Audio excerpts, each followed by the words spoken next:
ಆ ಸಂಬಂಧ ನಾವು ಗ್ರಾಮ ಪಂಚಾಯತಿಗಳಲ್ಲಿ ಮತ್ತು ತಾಲೂಕ್ ಪಂಚಾಯತಿಗಳಲ್ಲಿ ಮತ್ತು ಜಿಲ್ಲಾ ಪಂಚಾಯತಿಗಳಲ್ಲಿ ಏನೇನ್ ಅಸೆಟ್ಸ್ ಇದೆ ಅನ್ನೋದನ್ನ ನಾವು ಕ್ಯಾಪ್ಚರ್ ಮಾಡಬೇಕು. ಅಂಡ್ ಯಾವ್ಯಾವ ತರದ ಅಸೆಟ್ಸ್ ಇದೆ ಅದನ್ನ ಮಾನಿಟೈಸ್ ಮಾಡಬಹುದಾ, ಅಂದ್ರೆ ಅದನ್ನ ಆದಾಯ ತರಿಸಬಹುದಾ, ಅದಕ್ಕೆ ಅದನ್ನ ಏನ್ ಮಾಡಬಹುದು ಅನ್ನೋ ಉದ್ದೇಶನ ನಾವು ಕಲೆಕ್ಟ್ ಮಾಡೋದಕ್ಕೋಸ್ಕರ ಒಂದು 20 ಗ್ರಾಮ ಪಂಚಾಯತಿಯಲ್ಲಿ ಒಂದು ಪೈಲಟ್ ಆಗಿ ಮಾಡಿ ಅದಾದ್ಮೇಲೆ ಇನ್ನು ಎಕ್ಸ್ಟೆಂಡ್ ಮಾಡೋದಕ್ಕೆ as per the instruction of ACS madam 310 ಗ್ರಾಮ ಪಂಚಾಯತಿಗಳು ಡಿಸ್ಟಿಕ್ ಸೆಲೆಕ್ಟ್ ಆಗಿತ್ತು. ಮತ್ತೆ ಅದೇ ತರನೇ ಪ್ರತಿ ಜಿಲ್ಲೆಗೆ 2 ತಾಲೂಕು ಅಂತ ಹೇಳಿ 62 ತಾಲೂಕುಗಳು ಪ್ಲಸ್ ಒಂದು ಎಲ್ಲಾ ಜಿಲ್ಲಾ ಪಂಚಾಯತಿ, ದಕ್ಷಿಣ ಕನ್ನಡ ಅಷ್ಟೇ ಪೈಲಟ್ ಮಾಡಿದ್ವಿ. ಈಗ ಎಲ್ಲಾ ಜಿಲ್ಲಾ ಪಂಚಾಯತಿಯಲ್ಲೂ ಜಿಲ್ಲಾ ಪಂಚಾಯತಿ ಅಸೆಟ್ಸ್ ಗಳು ಏನೇನಿದೆ ಅನ್ನೋದನ್ನ ಅಪ್ಡೇಟ್ ಮಾಡೋದಕ್ಕೆ ನಾವು ಈಗಾಗ್ಲೇ ಲೆಟರ್ ಕೂಡ ಕಳಿಸಿದೀವಿ. ಈ ಸಂಬಂಧ ಆಲ್ಮೋಸ್ಟ್ 2 ವೀಕ್ಸ್ ಬ್ಯಾಕ್ ಒಂದು ವಿಸಿನೂ ಕೂಡ ತಗೊಂಡಿದ್ವಿ. ಏನೇನು ನಾವು ಅದನ್ನ ಡೆಮೋ ಯಾವ ತರ ತೋರಿಸಿ ಏನೇನು ಕ್ಯಾಪ್ಚರ್ ಮಾಡ್ಬೇಕು, ಆ ಡೆಮೋದಲ್ಲಿ ಕೆಲವೊಂದು ಇನ್ಪುಟ್ಸ್ ಬಂದಿತ್ತು. ಆ ಇನ್ಪುಟ್ಸ್ ಕೂಡ ನಾವು ಚೇಂಜಸ್ ಮಾಡಿ ನಾವೀಗ ರೀಸೆಂಟ್ ಆಗಿ ಅದನ್ನ ಲೈವ್ ಕೂಡ ಮಾಡಿದೀವಿ. ಅಂಡ್ ಕೆಲವೊಬ್ರು ಡಿಸ್ಟಿಕ್ ಅಲ್ಲಿ ಈಗಾಗ್ಲೇ ಸ್ಟಾರ್ಟ್ ಮಾಡಿದಾರೆ ಕೂಡ ಎಂಟ್ರಿ ಮಾಡೋದು. ಬಟ್ ಈಗ ಜಸ್ಟ್ ಓವರ್ ಆಲ್ ನಾವು ಲಾಸ್ಟ್ ಟೈಮ್ VCಯಲ್ಲಿ ನಾವ್ ಏನ್ ತೋರಿಸಿದ್ವಿ ಅಸೆಟ್ ರಿಜಿಸ್ಟ್ರೇಷನ್, ಆ ಪೇಜಸ್ ನಲ್ಲಿ ಯಾವ ತರ ಅಪ್ಡೇಟ್ ಮಾಡ್ಬೇಕು, ಏನೇನು ಡೇಟಾನ ನೀವು ಅಪ್ಡೇಟ್ ಮಾಡ್ಬೇಕು ಅನ್ನೋದನ್ನ ನಾವೀಗ ನಿಮ್ಗೆ ತೋರಿಸ್ತಾ ಹೋಗ್ತೀವಿ. PDO ಲಾಗಿನಲ್ಲಿ ರಿಫ್ರೆಶರ್ ಟ್ರೈನಿಂಗ್ ಮತ್ತೆ EO ಲಾಗಿನಲ್ಲಿ ಮತ್ತೆ ಜಿಲ್ಲಾ ಪಂಚಾಯತಿಯಲ್ಲಿ DS ಮತ್ತೆ CO ಲಾಗಿನಲ್ಲಿ ಈ ಪೇಜ್ ಎನೇಬಲ್ ಆಗಿದೆ. ಅಸೆಟ್ ಮಾನಿಟೈಸೇಷನ್ ಅಂತ ರೆವಿನ್ಯೂ ಕಲೆಕ್ಷನ್ ಅಲ್ಲಿ ಅಸೆಟ್ ಮಾನಿಟೈಸೇಷನ್ ಅಂತ ಅಸೆಟ್ ರಿಜಿಸ್ಟರ್ ಅಂತ ಹೇಳಿ ಒಂದು ಕ್ಲಿಕ್ ಮಾಡಿದ್ರೆ ಈ ಪೇಜ್ ಓಪನ್ ಆಗುತ್ತೆ. ಇದರಲ್ಲಿ ಏನೇನು ಇನ್ಫಾರ್ಮೇಶನ್ ಅಪ್ಡೇಟ್ ಮಾಡ್ಬೇಕು ಅನ್ನೋದನ್ನ ನಾವು ಈಗ ಜಸ್ಟ್ ಮತ್ತೊಂದ್ಸರಿ ಹೇಳ್ತಾ ಹೋಗ್ತೀವಿ. ನಿಮ್ಮ ಗ್ರಾಮ ಪಂಚಾಯತಿ, ನಿಮ್ಮ ತಾಲೂಕ್ ಪಂಚಾಯತಿ ಮತ್ತೆ ನಿಮ್ಮ ಡಿಸ್ಟಿಕ್ ಈಗಾಗಲೇ ಆಟೋಮ್ಯಾಟಿಕ್ ಸೆಲೆಕ್ಟ್ ಆಗಿರುತ್ತೆ. ಈಗ ನೀವು ಅಪ್ಡೇಟ್ ಮಾಡ್ತಿರೋ ಅಸೆಟ್ ಯಾವ ವಿಲೇಜ್ ಅಲ್ಲಿ ಇದೆ ಅನ್ನೋದನ್ನ ವಿಲೇಜ್ ನ ಸೆಲೆಕ್ಟ್ ಮಾಡಬೇಕು.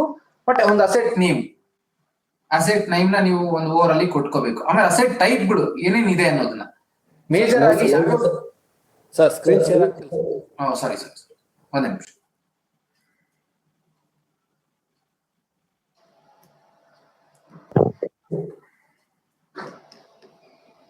ಈಗ ಕಾಣ್ತಾ ಇದೆಯಾ ಸರ್? ಇಲ್ಲ ಸರ್ ಕಾಣ್ತಿಲ್ಲ. ಕಾಣ್ತಾ ಇದೆ ಅನ್ಸುತ್ತೆ ಸರ್ ಈಗ. ಈಗ ಕಾಣ್ತದೆ ಸರ್. ಸ್ವಲ್ಪ ಜೂಮ್ ಮಾಡಿ ಸರ್. ಮಾಡ್ತೀವಿ.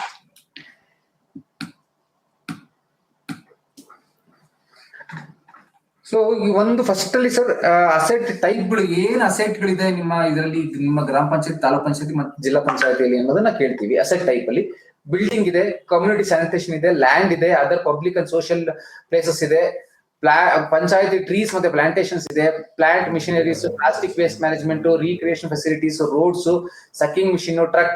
ಕೇಳ್ತಾ ಇಲ್ರಿ ಬೇರೆ ಯಾರಿಗೆ ಸರ್? ಹಲೋ, ಕೇಳ್ತಾ ಇದೆ ಹೇಳಿ. ವೇಸ್ಟ್ ಡಿಸ್ಪೋಸಲ್ ವೆಹಿಕಲ್ ಮತ್ತೆ ವಾಟರ್ ರಿಸೋರ್ಸಸ್ ಸ್ಟ್ರಕ್ಚರ್ಸ್ ಅಂತ ಇದೆ. ಸೊ ಇದರಲ್ಲಿ ನೀವು ಏನ ಈಗ ಅಪ್ಡೇಟ್ ಮಾಡ್ತಾ ಇದ್ದೀರಾ, ಈಗ ಫಾರ್ ಎಕ್ಸಾಂಪಲ್ ವೇಕೆಂಟ್ ಲ್ಯಾಂಡ್ ಅಂತ ಹೇಳಿದ್ರೆ ಲ್ಯಾಂಡ್ ನ ಸೆಲೆಕ್ಟ್ ಮಾಡ್ತೀರಾ, ಬಿಲ್ಡಿಂಗ್ಸ್ ಅಂದ್ರೆ ಹೇಳಿದ್ರೆ ಬಿಲ್ಡಿಂಗ್ ಸೆಲೆಕ್ಟ್ ಮಾಡ್ತೀರಾ. ಸೊ ಅದ್ರ ಪ್ರಕಾರ ಸಬ್ ಕ್ಯಾಟಗರೀಸ್ ನಿಮ್ಗೆ ಇಲ್ಲಿ ಡಿಸ್ಪ್ಲೇ ಆಗ್ತಾ ಹೋಗುತ್ತೆ ಸರ್. ಈಗ ನಾನು ಒಂದು ಬಿಲ್ಡಿಂಗ್ ಅಂತ ಸೆಲೆಕ್ಟ್ ಮಾಡಿದ್ದೀನಿ, ಅದರಲ್ಲಿ ಅಂಗನವಾಡಿ ಸೆಂಟರ್ಸ್, ಗ್ರಾಮ ಪಂಚಾಯತಿ ಬಿಲ್ಡಿಂಗ್, ರಾಜೀವ್ ಗಾಂಧಿ ಸೇವಾ ಕೇಂದ್ರನ, ಬಸ್ ಸ್ಟಾಪ್, ಕ್ಯಾಂಟೀನ, ಕಮ್ಯುನಿಟಿ ಹಾಲ, DPRC ಅಂದ್ರೆ ಡಿಸ್ಟ್ರಿಕ್ಟ್ ಲೆವೆಲ್ ಅಲ್ಲಿ ಬರುತ್ತೆ, ಗ್ರಾಮ ಪಂಚಾಯತಿ ಬಿಲ್ಡಿಂಗು, ಗೆಸ್ಟ್ ಹೌಸ್, ಲಾಡ್ಜ್, ಹಳ್ಳಿ ಸಂತೆ, ಕೂಸಿನ ಮನೆ, library building, market yard, panchayat resource centres, ರೈತ ಸಂಪರ್ಕ ಕೇಂದ್ರ, ಸ್ಕೂಲ್ಸ್, ಕಮರ್ಷಿಯಲ್ ಕಾಂಪ್ಲೆಕ್ಸಸ್, ಶಾಪ್ಸ್, ಇವೆಲ್ಲ.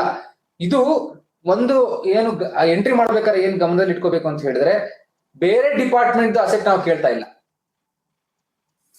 ನಮ್ದೇ ಗ್ರಾಮ ಪಂಚಾಯತಿ, ನಮ್ ತಾಲೂಕ್ ಪಂಚಾಯತಿ ಅಸೆಟ್ ಆಗಿ ಯಾರಿಗಾದ್ರೂ ಬೇರೆ ಡಿಪಾರ್ಟ್ಮೆಂಟ್ ಅವ್ರಿಗೆ ಬಿಟ್ಕೊಟ್ಟಿದ್ರೆ ಅಂತ ಹೇಳಿದ್ರೆ ಈಗಾಗಲೇ ಹ್ಯಾಂಡ್ ಓವರ್ ಮಾಡಿದೀವಿ ಅಂತಲ್ಲ. ಈಗ ನಮ್ದೇ ಜಾಗ ಬಟ್ ಅವ್ರು ಯೂಸ್ ಮಾಡ್ತಾ ಇದಾರೆ. ಈಗ ಸ್ಕೂಲಿಗೆ ಯಾವ್ದಾದ್ರು ಒಂದು ಗ್ರಾಮ ಪಂಚಾಯತಿಯಿಂದ ಸ್ಕೂಲಿಗೆ ಜಾಗ ಬಿಟ್ಕೊಟ್ಟಿದ್ರ, ಬಟ್ ಹ್ಯಾಂಡ್ ಓವರ್ ಮಾಡಿಲ್ಲ ಎಜುಕೇಶನ್ ಡಿಪಾರ್ಟ್ಮೆಂಟ್ಗೆ. ಬಟ್ ನಮ್ದೇ ಜಾಗ, ಅವರು ಆ ಬಿಲ್ಡಿಂಗ್ ಅಲ್ಲಿ ಸ್ಕೂಲ್ ನಡೆಸ್ತಾ ಇದಾರೆ, ಅಂಗನವಾಡಿ ನಡೆಸ್ತಾ ಇದಾರೆ. ಅಂತ ಅಸೆಟ್ಸ್ ನ ಮಾತ್ರ ಅಪ್ಡೇಟ್ ಮಾಡಕ್ ಕೇಳ್ತಾ ಇದೀವಿ. ಬೇರೆ ಡಿಪಾರ್ಟ್ಮೆಂಟ್ ಅಸೆಟ್ಸ್ ನಾವು ಕೇಳ್ತಾ ಇಲ್ಲ.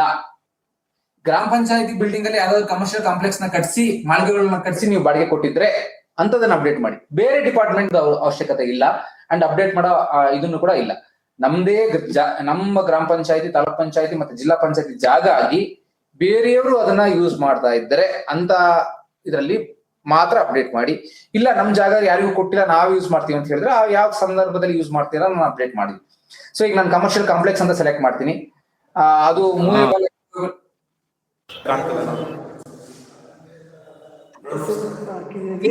ನೋಡ್ಕೊಳ್ಳಿ. ಎಲ್ಲರೂ ಕನೆಕ್ಟ್ ಆಗ್ತಾ ಇದೆ. ಇಲ್ಲಿ ಕರೆಕ್ಟ್ ಆಗಿದೆ ಸರ್, ಬಟ್ ನಿಮ್ದು ನೆಟ್ವರ್ಕ್ ನೋಡಿ.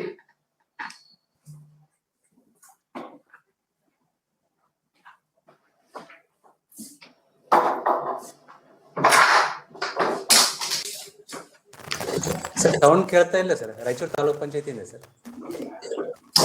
ಬಹಳ ಸರ್ ಈಗ ಕೇಳಿಸ್ತಾ ಇದೆಯಾ? ಸರ್ ಕ್ಲಿಯರ್ ಇದೆ ಆಕ್ಚುಲಿ, ತುಂಬಾ ಕ್ಲಿಯರ್. ಸರ್ ನಿಮ್ದೇನು ಪ್ರಾಬ್ಲಮ್ ಇಲ್ಲ ಸರ್, ಕ್ಲಿಯರ್ ಇದೆ. ಅಲ್ಲ ಅವ್ರ ಸೈಡ್ ಏನಾದ್ರು ಅವ್ರ problem ನೆಟ್ವರ್ಕ್ ಯಾರೋ ಪ್ರಾಬ್ಲಮ್ ಇರ್ಬೇಕು ಸರ್. ನಿಮ್ ನೆಟ್ವರ್ಕ್ ಚೆನ್ನಾಗಿದೆ, ವಾಯ್ಸ್ ಕ್ಲಿಯರ್ ಇದೆ. ಸೊ ಕಮರ್ಷಿಯಲ್ ಕಾಂಪ್ಲೆಕ್ಸ್ ಅಂತ ಸೆಲೆಕ್ಟ್ ಮಾಡಿದ್ಮೇಲೆ ಎಷ್ಟು ಯೂನಿಟ್ ಅಂತ ಕೇಳ್ತೀವಿ ಸರ್. ಅಂದ್ರೆ ನೀವು ಸಬ್ ಟೈಪ್ ಏನ್ ಸೆಲೆಕ್ಟ್ ಮಾಡ್ತೀರಾ ಅದು ತರ ಯೂನಿಟ್. ಅಂದ್ರೆ ಈಗ ಒಂದು ಮಾಳಿಗೆ, ಒಂದು ಬಿಲ್ಡಿಂಗ್ ಅಲ್ಲಿ 8 ಮಾಳಿಗೆಗಳಿದೆ, 8ನ ಅಪ್ಡೇಟ್ ಮಾಡಬೇಕು. ಈಗ ಪ್ಲಾಂಟ್ಸ್ ಟ್ರೀಸ್ ಅಂತ ಬಂದ್ಮೇಲೆ ಅದು ಬೇರೆ ನಂಬರ್ಸ್ ಎಂಟ್ರಿ ಆಗುತ್ತೆ. ಸೊ ಆ ತರ ಯಾವ್ದನ್ನ ಸೆಲೆಕ್ಟ್ ಮಾಡಿರ್ತೀರ ಸಬ್ ಟೈಪ್ಸ್, ಆ ಬೇಸಿಸ್ ಮೇಲೆ ನೀವು ಯೂನಿಟ್ಸ್ ನ ಅಪ್ಡೇಟ್ ಮಾಡ್ಬೇಕಾಗತ್ತೆ. ಅಂದ್ರೆ ನಾನು ಒಂದು 8 ಅಂತ ಹಾಕ್ತೀನಿ. So location of the assets ಯಾವ ಇದ್ರಲ್ಲಿದೆ, ಅದು ಗ್ರಾಮ ಠಾಣಾ ಒಳಗಡೆ ಇದೆಯಾ, ಗ್ರಾಮ ಠಾಣಾ ಹೊರಗಡೆ ಇದೆಯಾ, ಲೇಔಟ್ ಅಲ್ಲಿ ಇದೆಯಾ, ಗವರ್ಮೆಂಟ್ ಲ್ಯಾಂಡ್ ಅಲ್ಲಿ ಇದೆಯಾ. ಸೊ ಆ ತರದ ಇನ್ಫಾರ್ಮೇಶನ್ ನಾವು ಕೇಳ್ತೀವಿ. ಜಸ್ಟ್ ನಾನು ಎಕ್ಸಿಸ್ಟಿಂಗ್ ಗ್ರಾಮ ಠಾಣಾ ಅಂತ ಹಾಕ್ತೀನಿ. ಡಿಸ್ಟೆನ್ಸ್ ಫ್ರಮ್ ಹೈವೇ ಎಷ್ಟು ಕಿಲೋಮೀಟರ್ಸ್ ಇದೆ, ಲೆಸ್ ದೆನ್ 1 ಕಿಲೋಮೀಟರ್ ಇದೆಯಾ, ಲೆಸ್ ದೆನ್ 5 ಕಿಲೋಮೀಟರ್ಸ್ ಇದೆಯಾ, ಲೆಸ್ ದೆನ್ 10 ಕಿಲೋಮೀಟರ್ಸ್ ಇದೆಯಾ. ಸೊ ಇದು ಯಾಕೆ ಅಂತ ಹೇಳಿದ್ರೆ ನಾವು ಅಸೆಟ್ ಮಾನಿಟೈಸೇಷನ್ ಮಾಡಬೇಕಾದ್ರೆ ಈ ಪ್ಯಾರಾಮೀಟರ್ಸ್ ಬೇಕಾಗುತ್ತೆ. ಅದಕ್ಕೋಸ್ಕರ ನಾವು ಕೇಳ್ತಿದೀವಿ. ಇಲ್ಲ ಅದು ಅಸೆಟ್ ಹೈವೇ ಯಾವ್ದು ಅಸೆಟೇ ಬರೋದಿಲ್ಲ ಅಂದ್ರೆ ನೀವು ಮೋರ್ ದೆನ್ 50 ಅದನ್ನ ಹಾಕಿ ಬಿಡಬಹುದು. ಸೊ ಟೂರಿಸ್ಟ್ ಪ್ಲೇಸ್, ಆ ಗ್ರಾಮ ಪಂಚಾಯತಿಲಿ ಟೂರಿಸ್ಟ್ ಪ್ಲೇಸ್ ಇದ್ರೆ ಟೂರಿಸ್ಟ್ ಪ್ಲೇಸ್ ಹಾಕಿ. ಇಲ್ಲ ಅಂತ ಹೇಳಿದ್ರೆ ಇಲ್ಲ more than less than 50 kilometres ಹಾಕಿ ಅಪ್ಡೇಟ್ ಮಾಡಿ. ನಾಟ್ ನಿಯರ್ ಬೈ ಕೊಟ್ಟಿದ್ವಿ, ನಾಟ್ ನಿಯರ್ ಬೈ ಅಂತಾನು ಕೂಡ ಕೊಡ್ತೀವಿ ಲೈವ್ ಅಲ್ಲಿ, ಅದನ್ನ ಅಪ್ಡೇಟ್ ಆಗುತ್ತೆ. ಸೊ ಅದ್ರಲ್ಲಿ ಟೂರಿಸ್ಟ್ ಪ್ಲೇಸ್ ಇಲ್ಲ ಅಂದ್ರೆ ಟೂರಿಸ್ಟ್ ಪ್ಲೇಸ್ ಇಲ್ಲ, ಹೈವೇ ಹೋಗ್ತಾ ಇಲ್ಲ ಅಂದ್ರೆ ಹೈವೇ ಹೋಗ್ತಾ ಇಲ್ಲ ಅಂತ ಅಪ್ಡೇಟ್ ಮಾಡಿ. ಟೂರಿಸ್ಟ್ ಸ್ಪಾಟ್ ಅದನ್ನ ಅವರು ಯಾಪ್ ಇರುತ್ತಲ್ಲ ಈಗ ಸೆಲೆಕ್ಟ್ ಮಾಡಿರ್ತಾರೆ. ಸೆಲೆಕ್ಟ್ ಮಾಡಿದಾಗ ಟೂರಿಸ್ಟ್ ಸ್ಪಾಟ್ ಯಾವ್ದಿದೆ ಹತ್ರ ಅದನ್ನ ಬರಿಬೇಕು ಅಷ್ಟೇ. ಈಗ ಯಾವ್ದೋ ಒಂದು ಟೆಂಪಲ್ ಇರ್ಬೋದು, ಲೋಕಲ್ ಟೂರಿಸ್ಟ್ ನಿಮ್ಮ ಗ್ರಾಮ ಪಂಚಾಯತಿಯಲ್ಲಿ ಏನಾದ್ರೂ ಟೂರಿಸ್ಟ್ ಸ್ಪಾಟ್ಸ್ ಇದ್ರೆ ಅಪ್ಡೇಟ್ ಮಾಡಿ. ಇಲ್ಲ ಅಂತ ಹೇಳಿದ್ರೆ ಅನ್ವಯಿಸುವುದಿಲ್ಲ ಅಂತ ಹಾಕಿ. So next address of the asset owned by. Owned by ಅಂತ ಇಲ್ಲಿ ನಾವೇನ್ ಅವಾಗಲೇ ನಾನು ಹೇಳಿದೆ, ನಮ್ಮ ಡಿಪಾರ್ಟ್ಮೆಂಟ್ ಮಾತ್ರ ನಾವು ಕೇಳ್ತಿದೀವಿ. ಅಂದ್ರೆ ನಮ್ಮ ಗ್ರಾಮ ಪಂಚಾಯತಿ ಮತ್ತೆ ನಮ್ಮ ತಾಲೂಕ್ ಪಂಚಾಯತಿ, ನಮ್ಮ ಜಿಲ್ಲಾ ಪಂಚಾಯತಿ ಅಷ್ಟೇ ಕೇಳ್ತಾ ಇದೀವಿ ಹೊರತು ಬೇರೆ ಡಿಪಾರ್ಟ್ಮೆಂಟ್ ಅಂದ್ರೆ ಯಾವ್ದೋ ಸ್ಕೂಲ್ದು ಬಿಲ್ಡಿಂಗ್ ಇದೆ, ಎಜುಕೇಶನ್ ಡಿಪಾರ್ಟ್ಮೆಂಟ್ ಅವ್ರ ಲ್ಯಾಂಡ್, ರೆವಿನ್ಯೂ ಡಿಪಾರ್ಟ್ಮೆಂಟ್ ಅವ್ರ ಲ್ಯಾಂಡ್ ಅವು ಕೇಳ್ತಾ ಇಲ್ಲ. ಸೊ ನಮ್ಮ ಡಿಪಾರ್ಟ್ಮೆಂಟ್ ಲ್ಯಾಂಡ್ ಆಗಿರೋದು ನಾವು RDPR ಅಷ್ಟೇನೆ ಸೆಲೆಕ್ಟ್ ಮಾಡಕ್ ಹೇಳಿದೀವಿ. ವೆದರ್ ಅಸೆಟ್ಸ್ ಇನ್ ಯೂಸೇಜ್ ಅಂತ ಕೇಳ್ತಾ ಇದೀವಿ. ಅಂದ್ರೆ ಈಗಾಗ್ಲೇ ಆ ಅಸೆಟ್ ಏನ್ ಸೊತ್ತನ್ನ ನೀವು ಬಳಸ್ತಾ ಇದ್ದೀರಾ. ಅಂದ್ರೆ ಈಗ ನಾನು ಮಳಿಗೆ ಅಂತ ಹಾಕಿರೋದ್ರಿಂದ ಈಗಾಗ್ಲೇ ನಾವು ಬಾಡಿಗೆ ಕೊಟ್ಟಿದೀವಿ. ಇಲ್ಲ ಮಳಿಗೆಗಳಿದೆ ಇಲ್ಲಿವರೆಗೂ ಬಾಡಿಗೆ ಕೊಟ್ಟಿಲ್ಲ, ಒಂದು ವೇಕೆಂಟ್ ಲ್ಯಾಂಡ್ ಇದೆ ಇಲ್ಲಿವರೆಗೂ ನಾವು ಅದನ್ನು ಯೂಸ್ ಮಾಡಿಲ್ಲ, ಹಾಗೆ ಖಾಲಿ ಬಿದ್ದಿದೆ. ಆ ತರ ಸಂದರ್ಭದಲ್ಲಿ ಎಸ್ ಆರ್ ನೋ ಅಂತ ನೀವು ಅಪ್ಡೇಟ್ ಮಾಡ್ಬೇಕು ಅದಕ್ಕೆ ಸಂಬಂಧಪಟ್ಟ ಹಾಗೆ. ಆಯ್ತಾರೆ ಸೋರ್ಸ್ ಆಫ್ ದಿ ಓನರ್ಶಿಪ್, ಅದು ಗ್ರಾಂಟ್ ಇಂದ ಬಂದಿದೆಯಾ, ಸೇಲ್ ಇಂದ ಬಂದಿದೆಯಾ, ಇಲ್ಲ ಮೊದ್ಲಿಂದನೂ ನಿಮ್ಮ ಗ್ರಾಮ ಪಂಚಾಯತಿ, ನಿಮ್ಮ ಜಿಲ್ಲಾ ಪಂಚಾಯತಿ, ನಿಮ್ಮ ತಾಲೂಕ್ ಪಂಚಾಯತಿ ಹೆಸರಲ್ಲಿ ಇದೆಯಾ, ಇಲ್ಲ ಯಾರಾದ್ರೂ ಗಿಫ್ಟ್ ಕೊಟ್ಟಿದಾರಾ, CA ಸೈಟ್ಸಾ. ಸೊ ಆ ತರದನ್ನ ಕೇಳಿದೀವಿ. ಅದಕ್ಕೆ ಸಂಬಂಧಪಟ್ಟಿದ್ದ ನೀವು ಅದನ್ನ ಗ್ರಾಂಟ್ ಅಂತ, ಸೇಲ್ ಅಂತ ಹಾಕ್ಬೋದು. ಸೊ ನೆಕ್ಸ್ಟ್ ಓನರ್ಶಿಪ್ ಡಾಕ್ಯುಮೆಂಟ್ ಇದೆಯಾ ಇಲ್ಲ, ಇದು ಮ್ಯಾಂಡೇಟರಿ ಆಗಿ ಎಸ್ ಅಂತ ಇದೆ. ಯಾಕಂದ್ರೆ ಪಂಚಾಯತ್ ರಾಜ್ ಕಮಿಷನ್ ಇಂದ ಒಂದು ಡಾಕ್ಯುಮೆಂಟ್ ಏನಾದ್ರೂ ಅಪ್ಡೇಟ್ ಮಾಡ್ಲೇಬೇಕು ಅಂತ ಹೇಳಿರೋದ್ರಿಂದ ನಾವು ಅದನ್ನ ಮ್ಯಾಂಡೇಟ್ ಮಾಡಿದೀವಿ. ನಿಮ್ಮ ಹತ್ರ ಸಪೋಸ್ ಯಾವ್ದೋ ಒಂದು ವೇಕೆಂಟ್ ಲ್ಯಾಂಡ್ ಇದೆ, ಅದಕ್ಕೆ ಯಾವುದೇ ಸಂಬಂಧಪಟ್ಟ ದಾಖಲೆ ಇಲ್ಲ, ಏನ್ ಅಪ್ಡೇಟ್ ಮಾಡ್ಬೇಕು ಅಂತ ಇದ್ರೆ ಇಲ್ಲ ಆ ತರದ್ ಏನು ದಾಖಲೆ ಇಲ್ಲ ಅಂತ ಹೇಳಿದ್ರೆ ಒಂದು ಡಿಕ್ಲರೇಷನ್ ಬರ್ದು, ಮೊದ್ಲಿಂದನೂ ಕೂಡ ಇದಿದೆ, ಇದಕ್ಕೆ ಯಾವುದೇ ಡಾಕ್ಯುಮೆಂಟ್ಸ್ ನಮ್ಮ ಹತ್ರ ಇಲ್ಲ ಅಂತ ಹೇಳಿ ಒಂದು ಡಿಕ್ಲರೇಷನ್ ಫಾರ್ಮ್ ಹಾಕಿ, ಸೀಲ್ ಹಾಕಿ, ಸೈನ್ ಹಾಕಿ ಅಪ್ಲೋಡ್ ಮಾಡಿ.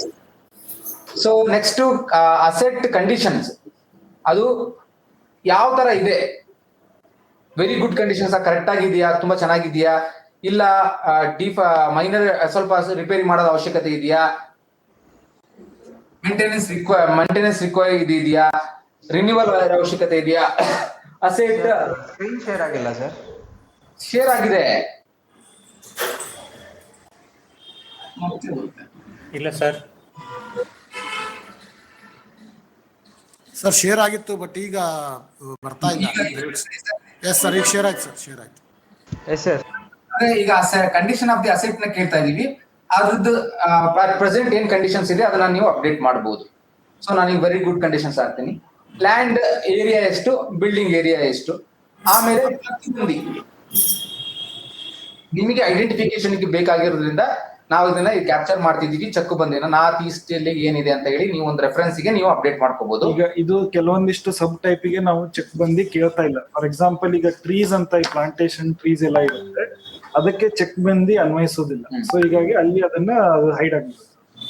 ಯಾವ್ದಕ್ಕೆ ಚೆಕ್ ಬಂದಿ ಬೇಕು ನಿಮ್ ರೆಫರೆನ್ಸ್ ಗೆ ಅದಕ್ಕೆ ಮಾತ್ರ ನಾವು ಎನೇಬಲ್ ಮಾಡಿದೀವಿ. ಈಗಾಗಲೇ ಮನೋಜ್ ಹೇಳಿದಾಗೆ ಟ್ರೀಸ್ ಅಂತ ನೀವು ಸೆಲೆಕ್ಟ್ ಮಾಡಿದ್ರೆ ಅದಕ್ಕೆ ಯಾವ್ದು ಚೆಕ್ ಬಂದಿರಲ್ಲ, ಯಾಕಂದ್ರೆ ಸಾಲು ಮರಗಳು ಇರ್ತವೆ, ಇಲ್ಲ ಅಂತ ಹೇಳಿದ್ರೆ ಒಂದು ಪ್ಲಾಂಟೇಶನ್ಸ್ ಇರುತ್ತೆ. ಸೊ ಅದಕ್ಕೆ ನಾವೇನು ಕೇಳ್ತಾ ಇಲ್ಲ.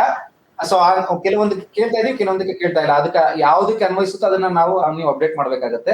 ಆಮೇಲೆ ಎಕ್ಸಿಸ್ಟಿಂಗ್ ಇನ್ಕಮ್ ಏನಾದ್ರೂ ಅದಕ್ಕೆ ಆ particular land parcel of the ಲ್ಯಾಂಡ್ಗೆ ಇಲ್ಲ ಬಿಲ್ಡಿಂಗ್ ಗಳಿಗೆ ನಿಮಗೆ ಆದಾಯ ಈಗಾಗಲೇ ಬರ್ತಾ ಇದೆಯಾ, ಬಾಡಿಗೆ ಬರ್ತಾ ಇದೆ, ಇಲ್ಲ ಲೀಸ್ ಕೊಟ್ಟಿದೀವಿ, ಇಲ್ಲ ಹರಾಜ್ ಹಾಕ್ಬಿಟ್ಟಿದೀವಿ. ಸೊ ಆ ತರದ್ ಏನಾದ್ರೂ ಸಂದರ್ಭ ಇದ್ರೆ ನೀವು ಎಸ್ ಅಂತ ಹಾಕ್ಬೋದು, ಇಲ್ಲ ಅಂತ ಹೇಳಿದ್ರೆ ಇಲ್ಲ. ಸೊ ಎಷ್ಟು ಇನ್ಕಮ್ ಬರ್ತಾ ಇದೆ, ಆನ್ಯುವಲಿ ಎಷ್ಟು ಇನ್ಕಮ್ ಬರ್ತಾ ಇದೆ 8 ಮಾಳಿಗೆಯಿಂದ. ಫಾರ್ ಎಕ್ಸಾಂಪಲ್ 8 ಮಾಳಿಗೆ ಇದೆ, 8 ಮಾಳಿಗೆಯಿಂದ ನಮಗೆ ಬರೋಬ್ಬರ್ ಯೂನಿಟ್ ಬೇಕಾಗಿಲ್ಲ, ಓವರ್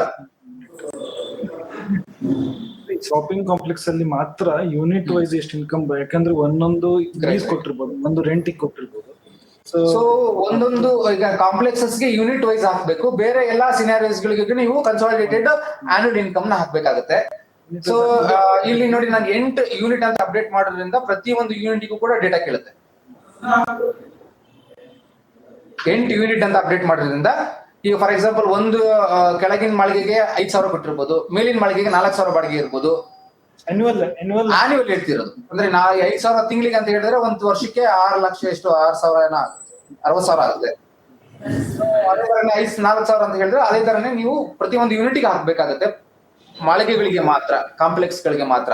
ಏನೇ ಬೇರೆ ಇದಕ್ಕೆ ಸಿನಾರಿಯೋಸ್ ಗಳಿಗೆ ನೀವು ಕನ್ಸಾಲಿಡೇಟೆಡ್ ಆನ್ಯುವಲ್ ಇನ್ಕಮ್ ನ ಹಾಕ್ಬೇಕಾಗುತ್ತೆ. ಆನ್ಯುವಲ್ ಇನ್ಕಮ್ ದಟ್ ಈಸ್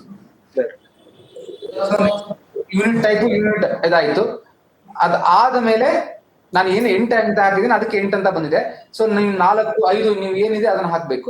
ಈ ಅಸೆಟ್ ಎಂಕ್ರೋಚ್ ಆಗಿದೆಯಾ ಇಲ್ಲ, ಯಾರಾದ್ರೂ ಒತ್ತುವರಿ ಆಗಿದೆಯಾ ಅನ್ನೋದು ಕೇಳ್ತಾ ಇದೀವಿ. ಒತ್ತುವರಿ ಆಗಿಲ್ಲ ಅಂದ್ರೆ ಒತ್ತುವರಿ ಆಗಿದೆ, ನಿಮ್ಗೆ ಡೌಟ್ ಇದ್ರೆ ಎಸ್ ಅಂತ ಹಾಕ್ಬೇಕು, ಇಲ್ಲ ಅಂತ ಹೇಳಿದ್ರೆ ಇಲ್ಲ. ಆಮೇಲೆ ಈ ಸ್ವತ್ತಿಗೆ ಸಂಬಂಧಪಟ್ಟಾಗಿ ಏನಾದ್ರೂ ನಿಮ್ಮ ಹತ್ರ ಡಿಸ್ಪ್ಯೂಟ್ಸ್ ಇದೆಯಾ ಅದನ್ನು ಕೂಡ ಕೇಳ್ತಾ ಇದೀವಿ. ಅದು ಇದ್ರೆ ಇದೆ, ಇಲ್ಲ ಅಂತ ಹೇಳಿದ್ರೆ ಇಲ್ಲ. ಸೊ ಇಷ್ಟನ್ನ ನಾವು ಒಂದು ಪರ್ಟಿಕ್ಯುಲರ್ ಅಸೆಟ್ಸ್ ಗೆ ನಾವು ಕ್ಯಾಪ್ಚರ್ ಮಾಡ್ತಾ ಇದೀವಿ. ಮತ್ತೊಂದ್ಸರಿ ನಾನು ಹೇಳ್ತೀನಿ, ನಾವು ಏನು ಗ್ರಾಮ ಪಂಚಾಯತಿಗಳಿಗೆ, ಜಿಲ್ಲಾ ಪಂಚಾಯತಿಗಳಿಗೆ, ತಾಲೂಕು ಪಂಚಾಯತಿಗಳಿಗೆ ಸಂಬಂಧಪಟ್ಟ ಆಸ್ತಿಗಳ ವಿವರಗಳನ್ನ ನಾವು ಅಸೆಟ್ ಮಾನಿಟೈಸೇಷನ್ ಮಾಡಬೇಕು ಅಂತ ಹೇಳಿ ಒಂದು ಬಜೆಟ್ ಅನೌನ್ಸ್ಮೆಂಟ್ ಮಾಡಿದೀವಿ. ಆ ಬಜೆಟ್ ಅನೌನ್ಸ್ಮೆಂಟ್ ಗೆ ಪೂರಕವಾಗಿ ನಮಗೆ ಗ್ರಾಮ ಪಂಚಾಯತಿ, ತಾಲೂಕು ಪಂಚಾಯತಿಗಳಲ್ಲಿ ಮತ್ತೆ ಜಿಲ್ಲಾ ಪಂಚಾಯತಿಗಳಿಗೆ ಯಾವ್ಯಾವ ತರದ ಅಸೆಟ್ಸ್ ಇದೆ, ಏನೇನ್ ಅಸೆಟ್ಸ್ ಇದೆ, ಅದಕ್ಕೆ ಇನ್ಕಮ್ ಬರ್ತಾ ಇದೆ ಇಲ್ಲ ಅನ್ನೋ ಮಾಹಿತಿ ನಮಗೆ ಬೇಕಾಗುತ್ತೆ. ಸೊ ಆ ಪರ್ಟಿಕ್ಯುಲರ್ ಪರ್ಪಸ್ಗೋಸ್ಕರ ನಾವು ಈಗಾಗಲೇ 20 ಗ್ರಾಮ ಪಂಚಾಯತಿಗಳಲ್ಲಿ ಪೈಲಟ್ ಮಾಡಿ ಡೇಟಾನ ಕ್ಯಾಪ್ಚರ್ ಮಾಡಿದೀವಿ. ಆದ್ರೆ ಇನ್ನೂ ಪ್ರತಿ ಜಿಲ್ಲೆಯಿಂದ 10 ತಾಲೂಕು ಗ್ರಾಮ ಪಂಚಾಯತಿಗಳನ್ನ ಆಯ್ಕೆ ಮಾಡಿ 310 ಗ್ರಾಮ ಪಂಚಾಯತಿಗಳು ಮತ್ತೆ 2 ತಾಲೂಕು ಪಂಚಾಯತಿಗಳು ಪ್ರತಿ ಜಿಲ್ಲೆಯಿಂದ 62 ತಾಲೂಕು ಪಂಚಾಯತಿ ಮತ್ತೆ ಎಲ್ಲಾ ಜಿಲ್ಲಾ ಪಂಚಾಯತಿಯಲ್ಲಿ ಇದನ್ನ ಈಗ ಎಕ್ಸ್ಟೆಂಡ್ ಮಾಡ್ತಾ ಇದೀವಿ. ಈಗಾಗಲೇ ಒಂದು ರೌಂಡ್ ಟ್ರೈನಿಂಗ್ ಆಗಿತ್ತು. ಸೇಮ್ ರೌಂಡ್ ಟ್ರೈನಿಂಗ್ ನ ಈಗ ಲೈವ್ ಮಾಡಿರೋದ್ರಿಂದ ನಾವು ನಿಮಗೆ ಕೊಡ್ತಾ ಇದೀವಿ. ಅಂಡ್ ಇವತ್ತು ನಿನ್ನೆ ಒಂದು ಲೆಟರ್ ಕೂಡ ಇಶ್ಯೂ ಆಗಿದೆ, 18ನೇ ತಾರೀಕು ಒಳಗಡೆ ಈ ಎಕ್ಸರ್ಸೈಸ್ ನ ಮುಗಿಸ್ಬೇಕು ಅಂತ. ಸೊ ಆ ಸಂದರ್ಭದಲ್ಲಿ ನಾನು ಏನೇನು ಡೇಟಾನ ಅಪ್ಡೇಟ್ ಮಾಡಬೇಕು, ಒಂದು ಗ್ರಾಮ ಪಂಚಾಯತಿ ಟೆಸ್ಟ್ ಸೈಟ್ ಇದು, ಅದ್ರಲ್ಲಿ ನಾವು ತೋರಿಸ್ತಾ ಇದೀವಿ ಯಾವ ಅಸೆಟ್ಸ್ ಇದೆ, ಯಾವ ತರದ ಅಸೆಟ್ಸ್ ಇದೆ, building, community sanitations, land, public, plantations, ಇವೆಲ್ಲ ಕೆಟಗರೀಸ್ ನಾವು ಈಗಾಗಲೇ ಅಪ್ಡೇಟ್ ಮಾಡಿದೀವಿ. ಸಕ್ಕಿಂಗ್ ಮಿಷಿನ್ ಆಗಿರ್ಬೋದು, ಮೂವೇಬಲ್ ಪ್ರಾಪರ್ಟೀಸ್ ಕೂಡ ಅಲ್ಲಿ ಅಪ್ಡೇಟ್ ಆಗಿದೆ. ರೋಡ್ಸ್, ಸಕ್ಕಿಂಗ್ ಮಿಷಿನ್ಸ್, ಟ್ರಕ್ ಎಲ್ಲದೂ ಕೂಡ ಅಪ್ಡೇಟ್ ಆಗಿದೆ. ವಾಟರ್ ಸೋರ್ಸಸ್, ಅದನ್ನ ನೀವು ಸಂಬಂಧಪಟ್ಟಾಗಿ ನಿಮ್ಮ ಗ್ರಾಮ ಪಂಚಾಯತಿಲಿ ಏನೇನು ಅಸೆಟ್ಸ್ ಇದೆ ಅನ್ನೋದನ್ನ ನೀವು ಸೆಲೆಕ್ಟ್ ಮಾಡ್ಕೊಂಡು ಡೇಟಾನ ಅಪ್ಡೇಟ್ ಮಾಡ್ಬೇಕಾಗತ್ತೆ.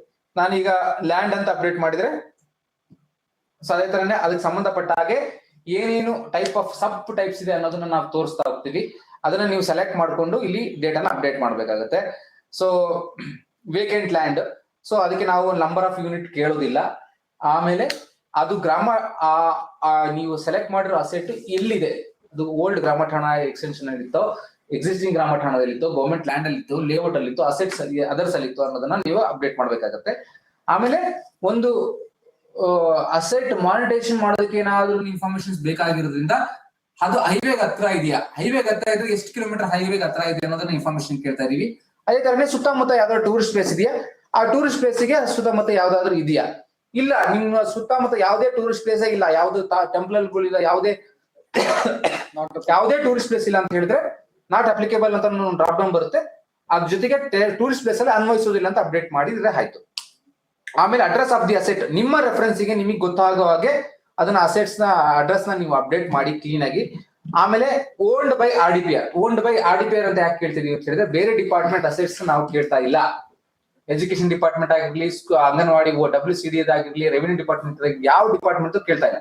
ನಮ್ದು ಡಿಪಾರ್ಟ್ಮೆಂಟ್, ನಮ್ಮ ಗ್ರಾಮ ಪಂಚಾಯತಿ, ನಮ್ಮ ತಾಲೂಕ್ ಪಂಚಾಯತಿ, ನಮ್ಮ ಜಿಲ್ಲಾ ಪಂಚಾಯತಿ ಅಸೆಟ್ ಆಗಿ ಬೇರೆ ಯೂಸ್ ಮಾಡ್ತಾ ಇದ್ರೆ ಅದನ್ನ ಅಪ್ಡೇಟ್ ಮಾಡ್ಬೇಕು. ನಮ್ಮರೇ ಯೂಸ್ ಮಾಡ್ತಾ ಇದೀವಿ ಅಂತ ಹೇಳಿದ್ರೆ ನಾವು ಅದನ್ನ ಅಪ್ಡೇಟ್ ಮಾಡ್ಬೇಕು. ಇಲ್ಲ ನಾವು ಈಗಾಗಲೇ ನಮ್ಮದು ಆಗಿತ್ತು, ಅವ್ರಿಗೆ ನಾವು ಹ್ಯಾಂಡ್ ಓವರ್ ಮಾಡ್ಬಿಟ್ಟಿದೀವಿ, ಆ ಡಿಪಾರ್ಟ್ಮೆಂಟ್ಗೆ ಬಿಟ್ಕೊಟ್ಬಿಟ್ಟಿದೀವಿ, ಆ ಡಿಪಾರ್ಟ್ಮೆಂಟ್ಗೆ ಕಾಗದ ಪತ್ರ ಎಲ್ಲ ಟ್ರಾನ್ಸ್ಫರ್ ಮಾಡಿದೀವಿ ಅಂತ ನಮಗೆ ಬೇಕಾಗಿಲ್ಲ. ನಮ್ದು ಡಿಪಾರ್ಟ್ಮೆಂಟ್ ಆಗಿ ನಮ್ ಗ್ರಾಮ ಪಂಚಾಯತಿ, ನಮ್ಮ ತಾಲೂಕ್ ಪಂಚಾಯತಿ, ನಮ್ಮ ಜಿಲ್ಲಾ ಪಂಚಾಯತಿ ಬೇರೆ ಯೂಸ್ ಮಾಡ್ತಾ ಇದ್ರೆ ಅದನ್ನ ಅಪ್ಡೇಟ್ ಮಾಡ್ಬೇಕು. ಅದಕ್ಕೆ ನಾವು RDPR ಅನ್ನೋದಷ್ಟೇ ಮಾತ್ರ ತೋರಿಸ್ತಾ ಇದೀವಿ. ಆಮೇಲೆ ಅಸೆಟ್ ಈಗ ಯೂಸೇಜ್ ಅಲ್ಲಿ ಇದೆಯಾ, ಇಲ್ಲ ಹಾಳದಿದ್ಯಾ, ಇಲ್ಲ ಈಗ ಯೂಸ್ ಮಾಡ್ತಾ ಇದ್ರೆ ಏನೋ ಒಂದು ಬೇರೆ ಪರ್ಪಸ್ ಯೂಸ್ ಮಾಡ್ತೀರಾ ಅಂದ್ರೆ ಎಸ್ ಅಂತ ಹಾಕ್ಬೇಕು. ಇಲ್ಲ ಅಂತ ಹೇಳಿದ್ರೆ ಇಲ್ಲ. ಸೋರ್ಸ್ ಆಫ್ ದಿ ಓನರ್ಶಿಪ್ ಅಂತ ಹೇಳಿದ್ರೆ ಎಲ್ಲಿಂದ ಬಂತು ಅಸೆಟ್, ನಿಮಗೆ ಯಾವ ರೀತಿ ನಿಮಗೆ ಅದು ಬಂದಿದೆ, ಮೊದ್ಲಿಂದನೂ ನಿಮಗಿದೆ, ಗ್ರಾಮ ಪಂಚಾಯತ್ ಸ್ಟಾರ್ಟ್ ಇಂದ ನಿಮ್ಮ ಹೆಸರಲ್ಲಿ ಇದೆ, ಇಲ್ಲ ಯಾವ್ದಾದ್ರು ಗ್ರಾಂಟ್ ಇಂದ ಬಂತು, ಡೊನೇಷನ್ ಇಂದ ಬಂತು, ಗಿಫ್ಟ್ ಇಂದ ಬಂತು, do you have ownership document ಅಂತ ಕೇಳ್ತಿದೀವಿ. ಎಸ್ ಅಂತ ಮ್ಯಾಂಡೇಟರಿ ಇದೆ. ಸೊ ಯಾವುದೇ ಡಾಕ್ಯುಮೆಂಟ್ ಇಲ್ಲ ಅಂತ ಹೇಳಿದ್ರೆ ನೀವು ಒಂದು ಡಿಕ್ಲರೇಷನ್ ನ ಫಿಲ್ ಮಾಡಿ ಜಸ್ಟ್ ಒಂದು ಸೀಲ್ ಸೈನ್ ಹಾಕಿ ಅದನ್ನ ಅಪ್ಲೋಡ್ ಮಾಡಿದ್ರೆ ಸಾಕು, ತೊಂದರೆ ಇಲ್ಲ.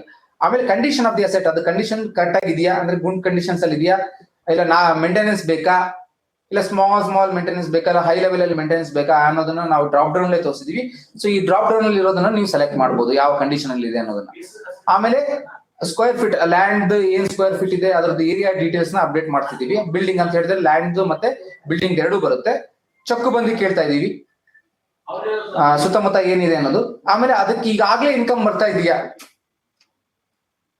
ಆ ಲ್ಯಾಂಡ್ ಇಂದ ಒಂದು ಖಾಲಿ ಜಾಗದಿಂದ ನಿಮ್ಗೆ ಈಗಾಗಲೇ ಯಾರಿಗಾದ್ರು ಲೀಸ್ ಕೊಟ್ಟಿದ್ದೀರಾ, ಅದರಿಂದ ಏನಾದ್ರು ಇನ್ಕಮ್ ಹರಾಜ್ ಹಾಕಿದ್ದೀರಾ ಇಲ್ವಾ ಅನ್ನೋದನ್ನ ಕೇಳ್ತಾ ಇದೀವಿ. ಸೊ ಎಸ್ ಆರ್ ನೋ ಅಂತ ಹಾಕ್ಬೋದು. ಫಾರ್ ಎಕ್ಸಾಂಪಲ್ ಎಸ್ ಅಂತ ಹಾಕಿದ್ರೆ ಯಾವ ಟೈಪ್ ಇಂದ ನೀವು ಅದನ್ನ ಇನ್ಕಮ್ ಬರ್ತಾ ಇದೆ, ರೆಂಟ್ ಕೊಟ್ಟಿದ್ದೀರಾ, ಅಡ್ವರ್ಟೈಸ್ಮೆಂಟ್ ಕೊಟ್ಟಿದ್ದೀರಾ, ಟ್ಯಾಕ್ಸ್ ಕೊಟ್ಟಿದ್ದೀರಾ, ಟ್ರೇಡ್ ಲೈಸ್ ಕೊಟ್ಟಿದ್ದೀರಾ, ಟೋಲ್ ಕೊಟ್ಟಿದ್ದೀರಾ, ಸೊ ಆ ತರದ ಇನ್ಕಮ್ ಕ್ವಶನ್ ನ ಕೇಳ್ತೀವಿ. ನೋ ಅಂತ ಹಾಕಿದ್ರೆ ಅದು ಪ್ಲಸ್ ಅದರದ್ದು ಆನ್ಯುವಲ್ ಇನ್ಕಮ್ ಕೇಳ್ತಿದ್ವಿ, ಆ ಇದರಿಂದ ಒಂದು ವರ್ಷಕ್ಕೆ ಎಷ್ಟು ದುಡ್ಡು ಬರ್ತಾ ಇದೆ, ಅದರಿಂದ ನಿಮ್ಗೆ ಜನರೇಟ್ ಆಗ್ತಾ ಇದೆಯಾ ಅಂತ. ಜಸ್ಟ್ ಆ ತರ ಇದ್ರೆ ಒಂದು income, how is income generated ಅನ್ನೋದನ್ನ ಡಿಸ್ಕ್ರಿಪ್ಷನ್ ಹಾಕಿ ನೀವು ನಿಮ್ಮ ಅನಿಸಿಕೆಗಳನ್ನ, ನಿಮ್ಮ ಅಭಿಪ್ರಾಯನ ಅಪ್ಡೇಟ್ ಮಾಡಬಹುದು. ಸೊ ನೋ ಅಂತ ಹಾಕಿದ್ರೆ ನಿಮಗೆ ಆ ಕ್ವಶನ್ ನಾವು ಕೇಳೋದಿಲ್ಲ. Weather this given for usage is non mandatory purpose ಅಂತ ಇದೆ, ಅದನ್ನ ನೀವು ಅಪ್ಡೇಟ್ ಮಾಡಬಹುದು. NGO ಗೆ ಅನ್ನೋದು ಕೊಡ್ತಾ ಇದ್ದಾರೆ. ಸೆಕೆಂಡ್, ಈ ಪರ್ಟಿಕ್ಯುಲರ್ ನಿಮ್ಮ ಅಭಿಪ್ರಾಯ ಪ್ರಕಾರ ಈ ಮಾನಿಟೈಸ್ ಮಾಡಬಹುದಾ, ಇಲ್ಲ ಮಾನಿಟೈಸ್ ಮಾಡಕ್ಕೆ ಆಗೋದಿಲ್ಲ, ಅಲ್ಲಿ ನೋ ಅಂತ ಕೊಟ್ರೆ ಮಾತ್ರ ಇಲ್ಲಿ ಈ ಪ್ರಶ್ನೆ ಬರುತ್ತೆ. ಅಲ್ಲಿ ನೀವು ಎಕ್ಸಿಸ್ಟಿಂಗ್ ಇನ್ಕಮ್ ನೋ ಅಂತ ಕೊಟ್ರೆ ಮಾತ್ರ ಬರುತ್ತೆ. ಯಾಕಂದ್ರೆ ಈಗಾಗಲೇ ಮಾಡ್ತಿದ್ರ ಅಂತ ಹೇಳಿದ್ರೆ ನಾವು ಕ್ವಶನ್ ಕೇಳೋದಿಲ್ಲ. ನೋ ಅಂತ ಸೆಲೆಕ್ಟ್ ಮಾಡೋದ್ರಿಂದ ನಾವು ಇದನ್ನ ಮುಂದಿನ ದಿನದಲ್ಲಿ ಇದನ್ನ ಅಸೆಟ್ ಮಾನಿಟೈಸ್ ಮಾಡಬಹುದಾ, ಯಾರಿಗಾದ್ರೂ ಲೀಸ್ ಕೊಡ್ಬೋದಾ, ಯಾರಿಗಾದ್ರೂ ರೆಂಟ್ ಕೊಡ್ಬೋದಾ, ಯಾರಿಗಾದ್ರೂ ಟೋಲ್ ಕೊಡ್ಬೋದಾ, ಅದನ್ನ ನಾವು ಕೇಳ್ತಾ ಇದೀವಿ. ನಿಮ್ಮ ಅಭಿಪ್ರಾಯ ಪ್ರಕಾರ ಮಾಡಬಹುದು ಅಂತ ಹೇಳಿದ್ರೆ ಮಾಡಬಹುದು ಅಂತ ಹಾಕಿ, ಇಲ್ಲ ಅಂತ ಹೇಳಿದ್ರೆ ಇಲ್ಲ. ಮಾಡಿದ್ರೆ ಎಷ್ಟು ಬರ್ಬಹುದು, ನಿಮ್ಮ ಪ್ರಪೋಸ್ಡ್, ನಿಮ್ಮ ಅಭಿಪ್ರಾಯದಲ್ಲಿ ನಿಮ್ಗೆ ಎಷ್ಟು ಒಂದು ಇನ್ಕಮ್ ಬರ್ಬೋದು, ಒಂದು ತಿಂಗಳಿಗೆ, ಒಂದು ವರ್ಷಕ್ಕೆ 1 ಲಕ್ಷ ಬರ್ಬೋದು, 2 ಲಕ್ಷ ಬರ್ಬೋದು, ಆ ತರದ್ದು ಅಪ್ಡೇಟ್ ಮಾಡಿ. ನೋ ಅಂತ ಹೇಳಿದ್ರೆ ಬೇರೆ ಕ್ವಶನ್ಸ್ ನಾವು ಕೇಳೋದಿಲ್ಲ. ಸೊ ವೈ ಇಟ್ ಈಸ್ ನಿಮ್ಮ ಅಭಿಪ್ರಾಯದಲ್ಲಿ ನೋ ಅಂತ ಹೇಳ್ತಿರಲ್ಲ, ಯಾವ ಕಾರಣಕ್ಕೆ ಕೇಳ್ತಿದ್ರ ನೋ ಅಂತ ಅನ್ನೋದನ್ನ 1-2 ಲೈನ್ ಅಲ್ಲಿ ನೀವು ಬರೀಬಹುದು. ಸೆಕೆಂಡ್, ಅದೇ ತರನೇ ಅದು ಒತ್ತುವರಿ ಆಗಿದೆಯಾ ಇಲ್ಲ, ಅದಕ್ಕೆ ಏನಾದ್ರೂ ಡಿಸ್ಪ್ಯೂಟ್ಸ್ ಇದೆಯಾ ಅನ್ನೋದನ್ನ ಕ್ವಶನ್ ನ ಕೇಳ್ತಾ ಇದೀವಿ. ಎಸ್ ಆರ್ ನೋ ಅಂತ ಹಾಕಿ ನೀವು ಅದನ್ನ ಸೇವ್ ಮಾಡಿದ್ರೆ ಒಂದು ವರ್ಕಿಗೆ. ಸೊ ನಾವು ನಮ್ಮ ರಿಕ್ವೆಸ್ಟ್ ಏನಂತ ಹೇಳಿದ್ರೆ, ಒಂದು ಗ್ರಾಮ ಪಂಚಾಯತಿಯಲ್ಲಿ ಆಗಿರ್ಲಿ, ಒಂದು ತಾಲೂಕ್ ಪಂಚಾಯತಿ ಇರಲಿ, 8ರಿಂದ ಕೆಲವೊಂದು ದೊಡ್ಡ ಗ್ರಾಮ ಪಂಚಾಯತಿಯಲ್ಲಿ 20-30 ಅಸೆಟ್ ಇರ್ಬೋದು. ಯೂಶಲಿ ಕಮ್ಸ್ ಅರೌಂಡ್ 10 ಒಳಗಡೆ ಇರುತ್ತೆ. 10 ದಿನ ನೀವು ಒಂದು ಲೀಸ್ಟ್ ಮಾಡ್ಕೊಂಡು ಬಂದು ಇಲ್ಲಿ ಡೇಟಾನ ಅಪ್ಡೇಟ್ ಮಾಡಿದ್ರೆ ತುಂಬಾ ಒಳ್ಳೇದಾಗುತ್ತೆ. ಸೊ ಫ್ರೀಕ್ವೆಂಟ್ ಆಗಿ ನಾವು ಕೂಡ ವಿಸಿಸ್ ತಗೊಂತಿರ್ತೀವಿ ಎವ್ರಿ ವೀಕ್. ನಿಮ್ಗೆ ಏನಾದ್ರು ಡೌಟ್ಸ್ ಇದ್ರೂ ಕೂಡ ಅದ್ರಲ್ಲಿ ಕೇಳ್ಕೋಬಹುದು. And Nandini madam direct e governance ಅವರು ಅದನ್ನ ರೆಗ್ಯುಲರ್ ಆಗಿ ಫಾಲೋ ಅಪ್ ಮಾಡ್ತಿದ್ದಾರೆ. ಯಾಕಂದ್ರೆ ಇದನ್ನು ಮಿನಿಸ್ಟರ್ ಫಾಲೋ ಅಪ್ ಮಾಡ್ತಿರೋದ್ರಿಂದ ಸೊ ನಾವು ಅವರಿಗೆ ರಿಪೋರ್ಟ್ ಕೊಡಬೇಕಾಗಿದೆ. ಸೊ 18ನೇ ತಾರೀಕು ಒಳಗಡೆ ಇದನ್ನೆಲ್ಲ ಅದನ್ನು ಅಪ್ಡೇಟ್ ಮಾಡಬೇಕು. ಸೊ ಇನ್ ಬಿಟ್ವೀನ್ ನಾವು ಕೂಡ ಇನ್ನೊಂದ್ಸರಿ ರಿವ್ಯೂ ಮೀಟಿಂಗ್ ತಗೊಂತೀವಿ. ರಿವ್ಯೂ ಮೀಟಿಂಗ್ ಅಲ್ಲಿ ನಿಮ್ಗೆ ಏನಾದ್ರು ಡೌಟ್ಸ್ ಇದ್ರೆ ಏನಾದ್ರು ಇದ್ರೆ ಅದನ್ನು ಕೂಡ ಕೇಳ್ಕೋಬಹುದು. ಈಗ ನಾವ್ ಇಲ್ಲಿ ಏನ್ ತೋರಿಸ್ತಾ ಇದೀವಿ, ನಾವ್ ಹೇಳಿದೀವಿ, ಇದ್ರಲ್ಲಿ ಏನಾದ್ರು ಡೌಟ್ಸ್ ಇದ್ರೆ ಯಾರಾದ್ರೂ ಕೇಳ್ಬೋದು. ಸರ್, ಗ್ರಾಮ ಪಂಚಾಯತ್ ಮಟ್ಟದಲ್ಲಿ ಕೆಲವೊಂದು ಲ್ಯಾಂಡ್ಸ್ ಎಕ್ಸಿಕ್ಯೂಟಿವ್ ಆಫೀಸರ್ ನೇಮ್ ಅಲ್ಲಿ ಇದಾವೆ. ಅದನ್ನ ನಾವು ರಿಜಿಸ್ಟ್ರೇಷನ್ ಮಾಡ್ಬೇಕಾ ಅಥವಾ TP ಅವ್ರು ರಿಜಿಸ್ಟ್ರೇಷನ್ ಮಾಡ್ಬೇಕಾ? ತಾಲೂಕ್ ಪಂಚಾಯತ್ ಮಾಡ್ತಾರೆ ಸರ್. ಗ್ರಾಮ ಪಂಚಾಯತಿಯಿಂದ ಏನ್ ಬೇಡ ಅಲ್ಲ ಸರ್? ಇಲ್ಲ. ಆಮೇಲೆ ಯಾರು ಟೆಸ್ಟ್ ಮಾಡೋದಕ್ಕೋಸ್ಕರ ಡಮ್ಮಿ ಹಾಕಕ್ ಹೋಗ್ಬೇಡಿ ಸರ್. ಟೆಸ್ಟಿಂಗ್ ಸೈಟ್ ಅಲ್ಲಿ ಬೇಕಾದ್ರೆ ಅವೈಲೇಬಲ್ ಇದೆ, ಬೇಕಾದ್ರೆ ಟೆಸ್ಟಿಂಗ್ ಸೈಟ್ ಅಲ್ಲಿ ಬೇಕಾದ್ರೆ ನೀವು ಟೆಸ್ಟ್ ಮಾಡ್ಕೊಳ್ಳಿ. ಬಟ್ ಲೈವ್ ಅಲ್ಲಿ ಮಾತ್ರ ಯಾರು ಡಮ್ಮಿ ಹಾಕಕ್ ಹೋಗ್ಬೇಡಿ. ಓಕೆ ಸರ್, ಅದು ಲ್ಯಾಂಡ್ ಗ್ರಾಮ ಪಂಚಾಯತ್ ಮಟ್ಟದಲ್ಲಿ ಇರೋದ್ರಿಂದ ಅದಕ್ಕೆ ಕೇಳಿದ್ದೆ. ಸರ್ ನಮಸ್ತೆ, ಬೀದರಿಂದ ಮಾತಾಡೋದು ಸರ್. ಈಗ ಪಂಚಾಯತ್ ಲಾಗಿನಲ್ಲಿ ಗುಡಿ ಮತ್ತು ಮಸೀದಿ, ಚರ್ಚ್ ಎಲ್ಲ ಬಂದಿದ್ದಾವೆ ಸರ್. ಆ ಥರ ಅವಕ್ಕೆ ಯಾವ ಥರ ಮಾನಿಟೈಸ್ ಮಾಡೋದು ಸರ್? ಬರಲ್ಲ ಸರ್. ಬರಲ್ಲ ಸರ್, ಅದೇನ್ ಮಾಡ್ತೀರಾ ಮಾನಿಟೈಸ್ ನೀವು? ಓನ್ಡ್ ಬೈ RDPR ಅಂತಿದೆ. ನೀವು RDPR ಅವರು ಓನರ್ಶಿಪ್ ಇದ್ರೆ ಮಾತ್ರ ಅದನ್ನ ನೀವು ಇಲ್ಲಿ ಸೇರಿಸ್ಬೇಕು ಸರ್. ನಿಮಗೆ ಒಂದು ದೇವಸ್ಥಾನ ಇದೆ, ದೇವಸ್ಥಾನ ಜಾಗ ನಿಮ್ಮ ಗ್ರಾಮ ಪಂಚಾಯತ್ ಇದು. ಇಲ್ಲ ಯಾವ್ದೋ ಟ್ರಸ್ಟ್ ಅಂತ ಹೇಳಿದ್ರೆ ನಮಗೆ ಬೇಕಾಗಿಲ್ಲ. ಗೌರ್ಮೆಂಟ್ ಪ್ರಾಪರ್ಟಿ ಅಂತ ಬಂದಿದಾವೆ ಸರ್, ಆಲ್ರೆಡಿ ಲಾಗಿನಲ್ಲಿ ಬಂದಿದಾವೆಲ್ಲ. ಅಲ್ಲಿ ಅಲ್ಲ, ಅದನ್ನ ಯಾಕೆ ಬಂದಿದೆ ಅಂತ ಹೇಳಿದರೆ, ನೀವು ಪ್ರಾಪರ್ಟಿ ಪ್ರೊಫೈಲ್ ಅಪ್ಡೇಟ್ ಮಾಡ್ಬೇಕಾದ್ರೆ ಪ್ರಾಪರ್ಟಿ ಐಡಿಸ್ ಗಳನ್ನ ನೀವು ಗೌರ್ಮೆಂಟ್ ಪ್ರಾಪರ್ಟಿ ಅಂತ ಅಪ್ಡೇಟ್ ಮಾಡಿದಿರಾ. ಎಸ್ ಸರ್, ಅಂತದನ್ನ ನಾವು ಕೇಳ್ತಾ ಇದೀವಿ. ಈಗ ಅದಕ್ಕೆ ಏನ್ ಮಾಡೋದ ಸರ್? ಈಗ ನಿಮಗೆ ಬರೋದಿಲ್ಲ ಅದಲ್ವಾ? ಮತ್ತೆ ಯಾಕೆ ಪ್ರಾಪರ್ಟಿ ಐಡಿ ಕ್ರಿಯೇಟ್ ಮಾಡಿದ್ರಿ ಸರ್? ಅದಕ್ಕೆ ಇಲ್ಲ, ನಾವು ಪ್ರೊಫೈಲ್ ಮಾಡ್ಬೇಕಾದ್ರೆ ಆ ತರ ಮಾಡಿದ್ವಿ ಸರ್. ಇವಾಗ ಇದ್ರಲ್ಲಿ ಗೌರ್ಮೆಂಟ್ ಪ್ರಾಪರ್ಟಿ ಅಂತ ಬಂದಿದಾವೆ. ಅಲ್ಲ ಸರ್, ಈಗ ಒಂದು ಪ್ರಾಪರ್ಟಿ ಐಡಿ ಕೊಟ್ಟಿದ್ದೀರಾ, ಆ ಪ್ರಾಪರ್ಟಿ ಐಡಿಗೆ ನೀವು ಪ್ರಾಪರ್ಟಿ ಪ್ರೊಫೈಲ್ ಅಪ್ಡೇಟ್ ಮಾಡ್ಬೇಕಾದ್ರೆ ಗೌರ್ಮೆಂಟ್ ಪ್ರಾಪರ್ಟಿ ಅಂತ ಫಿಕ್ಸ್ ಮಾಡಿದ್ದೀರಾ. ಅದು ಟೆಂಪಲ್ ಆಗಿರ್ಬೋದು, ಮಸೀದಿ ಆಗಿರ್ಬೋದು, ತೊಂದರೆ ಇಲ್ಲ. ಈಗ ನಮ್ ಕ್ವಶನ್ ಏನು ಅಂತ ಹೇಳಿದ್ರೆ, ಆ ಪ್ರಾಪರ್ಟಿಗಳು ನಮಗ್ ಬರುತ್ತಾ, ಗ್ರಾಮ ಪಂಚಾಯತಿಗೆ ಬರುತ್ತಾ, ಇಲ್ಲ ಬೇರೆ ಡಿಪಾರ್ಟ್ಮೆಂಟ್ ಅವ್ರದಾ? ಇಲ್ಲ, ನಮಗ್ ಬರಲ್ಲ ಸರ್. ಬೇಡಿ ಅಷ್ಟೇ. ನಮಸ್ತೆ, ನಾನು ಪ್ರಶಾಂತ್ ಬಾಬು ಅಂತ ಮಂಡ್ಯ ಜಿಲ್ಲೆಯಿಂದ ಫೋನ್ ಮಾಡುದು ಸರ್.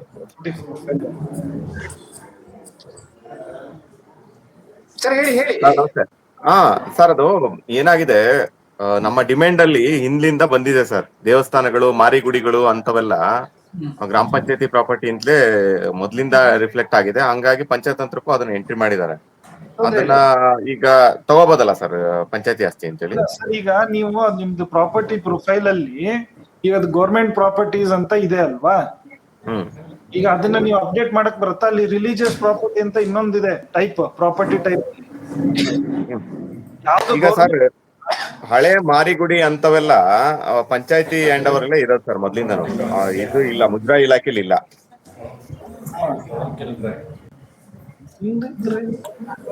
ನಿಮಗೆ ನಿಮ್ಮ ಗ್ರಾಮ ಪಂಚಾಯತಿಗೆ ಸಂಬಂಧಪಟ್ಟದಾದ್ರೆ ಮಾಡಿ ಸರ್. ಇಲ್ಲ ಅಷ್ಟೇ. ಯಾವ್ದೋ ಟ್ರಸ್ಟಿಗೆ ಹೋಗಿದೆ, ಯಾವ್ದೋ ಟ್ರಸ್ಟ್ ಅಲ್ಲಿ ಇದೆ ಅಂತಂದ್ರೆ ಬೇಡ. ನೀವು ಪ್ರಾಪರ್ಟಿ ಐಡಿ ಕ್ರಿಯೇಟ್ ಆಗಿದೆ ಸರ್, 2011 ಕ್ರಿಯೇಟ್ ಆಗಿದೆ ಅಂತ ಅನ್ಕೊಳ್ಳಿ. ಯಾರೋ ಒಬ್ರು ಕ್ರಿಯೇಟ್ ಮಾಡಿದ್ದಾರೆ ಅನ್ಕೊಳ್ಳಿ.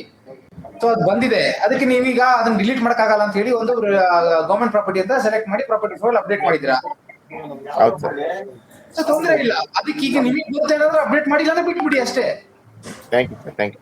ಸರ್, ಈಗ ಇಲ್ಲಿ ನೋಡಿ, ಒಂದು ಕ್ಲಿಯರ್ ಡೌನ್ ಇಲ್ಲ ಅಂದ್ರೆ ಹೊಸ ಬರ್ತಾವ. ಒಂದೇ ನಿಮಿಷ ಸರ್. ಈಗ ಯಾರು ಕೂಡ ಮಾತಾಡ್ಬೇಡಿ ಸರ್, ಮೈಕ್ ನ ಆಫ್ ಮಾಡ್ಕೊಳ್ಳಿ. ಆನ್ಸರ್ ಸಿಗ್ಲಿ, ನಿಮಗೂ ಕೂಡ ಗೊತ್ತಾಗ್ಲಿ. ಮೈಕ್ ಮ್ಯೂಟ್ ಮಾಡ್ಕೊಳ್ಳಿ. ಇಲ್ಲಿ ನೀವು ನೋಡೋದಾದ್ರೆ ಮೆನ್ಯೂದಲ್ಲಿ ಐಡೆಂಟಿಫೈ ಗೌರ್ಮೆಂಟ್ ಪ್ರಾಪರ್ಟೀಸ್ ಅಂತ ಒಂದಿದೆ, ಇನ್ನೊಂದು ಎಸೆಟ್ ರಿಜಿಸ್ಟರ್ ಅಂತ ಒಂದಿದೆ. ಈಗ ಎಸೆಟ್ ರಿಜಿಸ್ಟರ್ ಅಂದ್ರೆ ಡೈರೆಕ್ಟ್ ಆಗಿ ಆ ಗೌರ್ಮೆಂಟ್ ಪ್ರಾಪರ್ಟೀಸ್ ಅಲ್ಲಿ ಇನ್ ಕೇಸ್ ಅದು ರಿಜಿಸ್ಟರ್ ಆಗಿರ್ಲಿಲ್ಲ ಅಂದ್ರೆ ನೀವು ಡೈರೆಕ್ಟ್ಲಿ ಇಲ್ಲಿ ಬಂದು ಮಾಡ್ಬೋದು. In case government properties page ಅಲ್ಲಿ ನೀವು ಮುಂಚೆನೆ ಪಂಚತಂತ್ರ 1 ಅಲ್ಲಿ ಮಾಡಿದ್ರೆ ಅದ್ರ ಆ ಕರೆಸ್ಪಾಂಡಿಂಗ್ ಪ್ರಾಪರ್ಟಿ ಐಡಿ ಅಗೇನ್ಸ್ಟ್ ನೀವು ಅಸೆಟ್ ಡೀಟೇಲ್ಸ್ ನ ಇಲ್ಲಿ ಹಾಕ್ಬೇಕು. ಸೊ ಅದಕ್ಕೆ ಎರಡಿದೆ. ಒಂದು ಆಲ್ರೆಡಿ ಎಕ್ಸಿಸ್ಟಿಂಗ್ ಗೌರ್ಮೆಂಟ್ ಪ್ರಾಪರ್ಟೀಸ್ಗೆ ಅಸೆಟ್ ಡೀಟೇಲ್ಸ್ ನ ಸೇರಿಸೋದು, ಇನ್ನೊಂದು ನಿಮ್ಮ ಹತ್ರ ಅದು ಗೌರ್ಮೆಂಟ್ ಪ್ರಾಪರ್ಟೀಸ್ ಅಂತ ನೀವು ಮಾಡಿಲ್ಲ, ಬಟ್ ಅದು ಅಸೆಟ್ ನಿಮ್ಮ ಹತ್ರ ಇದೆ, ಅದನ್ನ ನೀವು ಡೈರೆಕ್ಟ್ಲಿ ಈ ಅಸೆಟ್ ರಿಜಿಸ್ಟರ್ ಅನ್ನೋ ಪೇಜ್ ಅಲ್ಲಿ ಬಂದ್ಬಿಟ್ಟು ಅದನ್ನ ಆಡ್ ಮಾಡ್ಬೇಕು. ಹೇಳಿ ಸರ್, ಏನಾದ್ರು ಡೌಟ್ ಇದ್ರೆ. ರಿಲಿಜಿಯಸ್ ಪ್ರಾಪರ್ಟೀಸ್ ಅಂತ ತಗೋಬೇಕಲ್ಲ ಸರ್ ಅದು?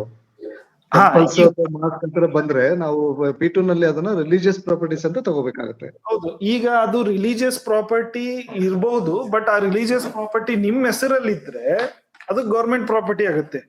ಇಲ್ಲ ಅದು ಯಾವ್ದೋ ಒಂದು ಯೂಶುವಲಿ ಇರಲ್ಲ ಸರ್, ಅದು ಟ್ರಸ್ಟ್ ಯಾವ್ದೋ ಒಂದ್ ಕೇಸಲ್ಲಿ ಅದು ಗ್ರಾಮ ಪಂಚಾಯತಿ ಭೂಮಿ ಮೇಲೆ ಕಟ್ಟಿರ್ತಾರೆ ಅಥವಾ ಗ್ರಾಮ ಪಂಚಾಯತಿ ವತಿಯಿಂದ ಕಟ್ಟಿದ್ರೆ ಅಂತ ಎಕ್ಸ್ಟ್ರೀಮ್ ಕೇಸಸ್ ಅಲ್ಲಿ ಅದು ನಿಮ್ ಪ್ರಾಪರ್ಟಿ ಆಗತ್ತೆ ಅಷ್ಟೇ. ಮತ್ತೆ ಇನ್ನೊಂದು ಸರ್, ಅಸೆಟ್ ಈಸ್ ಇಟ್ ಮಾನಿಟೈಸಬಲ್ ಅಲ್ಲಿ ಹಾ, ಕ್ವಶನ್ ಕೇಳಿದ್ರ ಅಲ್ಲಿ ಒಂದು ಡೇಟ್ ಇದನ್ನ ಕೇಳಿದಿರ, ಪೀರಿಯಡ್ ಕೇಳಿದಿರ ಸರ್, ಫ್ರಮ್ ಮತ್ತೆ ಟು ಅಂತ ಕೇಳಿದಿರಿ. ಹೌದು ಹೌದು. ಅದು ಸ್ವಲ್ಪ ಕ್ವೈಟ್ ಕನ್ಫ್ಯೂಸಿಂಗ್ ಅನ್ಸುತ್ತೆ ಸರ್. ಅದು ಈಗ ನಮ್ದು ಎಕ್ಸಾಂಪಲ್ ನಿನ್ನೆ ನಾವು ಬುಕ್ಕಾಂಬುದಿ ಪಂಚಾಯತಿ ಎಲ್ಲ ಆಡ್ ಮಾಡಿದೀವಿ ಸರ್ ನಾವು. ಹಾ, ಒಂದು ಕಮರ್ಷಿಯಲ್ ಕಾಂಪ್ಲೆಕ್ಸ್ ರಿಪೇರ್ ಇದೆ, ಅಂಡರ್ ರಿಪೇರ್ ಇದೆ, ಮಾಡ್ತಾ ಇದೀವಿ. ನೆಕ್ಸ್ಟ್ ಮಂತ್ ಇಂದ ನಾವು ಅದನ್ನ ಕೊಡ್ತಾ ಇದೀವಿ ಸರ್, ಆಕ್ಷನ್ ಮಾಡಿ ಕೊಡ್ತಾ ಇದೀವಿ. ಹ್ಮ್. ಸೊ ಅಲ್ಲಿ ಫ್ರಮ್ ಡೇಟ್ ನೆಕ್ಸ್ಟ್ ಮಂತ್ ತಗೊಳ್ತೀನಿ ನಾನು. ಟು ಎಲ್ಲಿವರೆಗೆ ಕೊಡೋದು ಸರ್ ಅದು? ಅಲ್ಲ, ನೀವು ಎಲ್ಲಿವರೆಗೂ ಕೊಡ್ತೀರಾ? ಅಗ್ರಿಮೆಂಟ್ ಎಲ್ಲಿವರೆಗೂ ಇರತ್ತೆ ನಿಮ್ದು? ಅಲ್ಲಿ ಅದನ್ನ ಮಾತ್ರ ಮೆನ್ಷನ್ ಮಾಡ್ಬೇಕಾಗುತ್ತೆ. ಹೌದು. ನೆಕ್ಸ್ಟ್ ಅದನ್ನ ಆಡ್ ಮಾಡ್ಬೇಕಾಗುತ್ತೆ. ಹೌದು. ಈಗ ನೀವು ಇನ್ಮೇಲಿಂದ ಕೊಡ್ತಾ ಇದ್ರೆ you will know the end date. ಅಥವಾ ಈಗ ಆಲ್ರೆಡಿ ಯಾವ್ದೋ ಒಂದು ರೆಂಟಿಗೆ ಕೊಟ್ಟಿದ್ರೆ ಅದರದ್ದು ನಿಮ್ಗೆ ಎಂಡ್ ಡೇಟ್ ಗೊತ್ತಿರತ್ತೆ ಟೆಂಟೇಟಿವ್ಲಿ. ಅದೇನು ಎಕ್ಸಾಕ್ಟ್ ಅವಾಗ್ಲೇ ಅಂತ ಟೆಂಟೇಟಿವ್ಲಿ ನಿಮ್ಗೆ ಗೊತ್ತಿರತ್ತೆ, ಈ ವರ್ಷ ಮುಗಿಯಬಹುದು ಅಥವಾ 2 ವರ್ಷಕ್ಕೆ ಕೊಟ್ಟಿದೀವಿ, ಲೀಸ್ 3 ವರ್ಷಕ್ಕೆ ಕೊಟ್ಟಿದೀವಿ, 5 ವರ್ಷಕ್ಕೆ ಕೊಟ್ಟಿದೀವಿ. ಸೊ ದಟ್ ಎಂಡ್ ಡೇಟ್ ನೀವು ಅಲ್ಲಿ ಎಂಟ್ರಿ ಮಾಡ್ಬೇಕು. Okay okay, thank you. ನಮಸ್ತೆ ಸರ್, ಮಂಡ್ಯ ಡಿಸ್ಟಿಕ್ ಇಂದ. ಹಾ, ಹೇಳಿ ಸರ್. ಹೇಳಿ ಸರ್.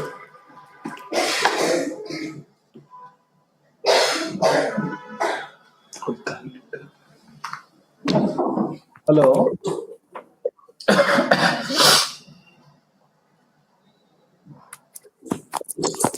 ಸರ್ ಹೇಳಿ ಹೇಳಿ.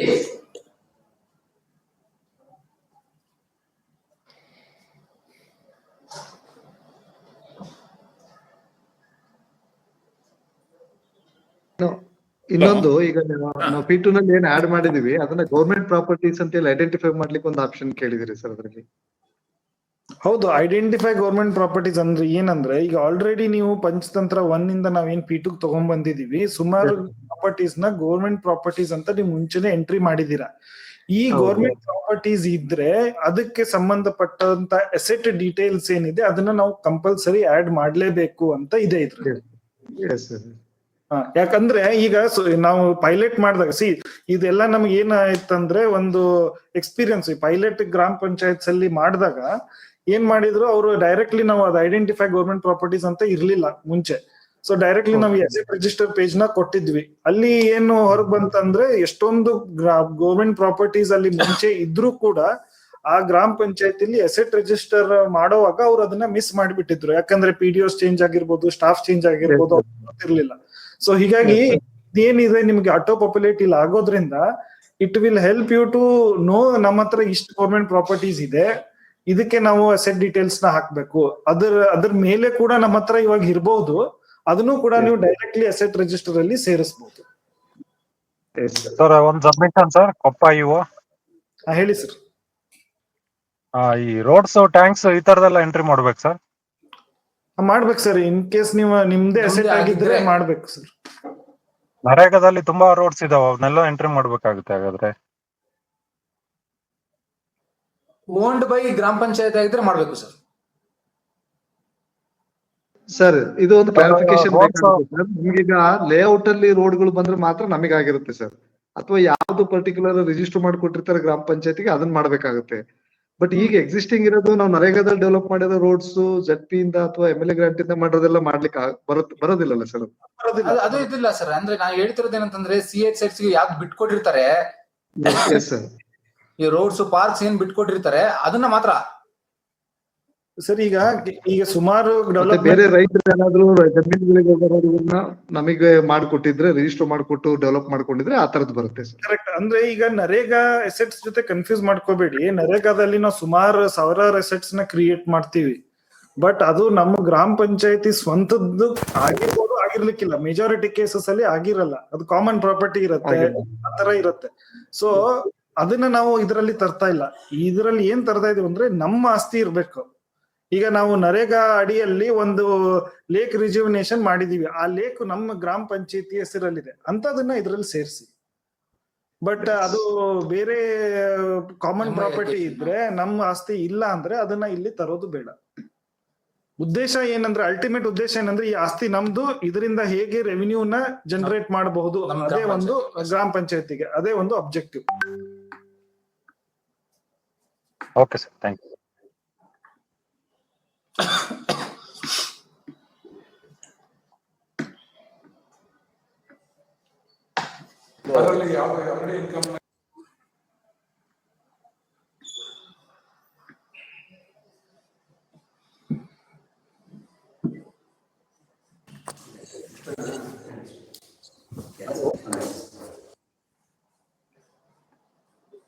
ಸರ್, ಟ್ರೈನಿಂಗ್ ಸೈಟ್ ಅಲ್ಲಿ ಈ ಅವೈಲಬಲ್ ಇದೆ. ನೀವೊಂದ್ಸರಿ ಎಲ್ಲರೂ ಚೆಕ್ ಮಾಡ್ಕೊಳ್ಳಿ ಪ್ಲೀಸ್. ಯಾರು ಕೂಡ ಡಮ್ಮಿ ಡೇಟಾನ ಅಪ್ಡೇಟ್ ಮಾಡ್ಬಿಡಿ. ಯಾಕೆ ಅಂತ ಹೇಳಿದ್ರೆ, ನೀವು ಅಪ್ಡೇಟ್ ಮಾಡಿರೋದನ್ನ ಆಥರೈಸ್ ಮಾಡಿ ಮತ್ತೆ ಡಿಪಾರ್ಟ್ಮೆಂಟ್ ಸಬ್ಮಿಟ್ ಮಾಡಬೇಕು.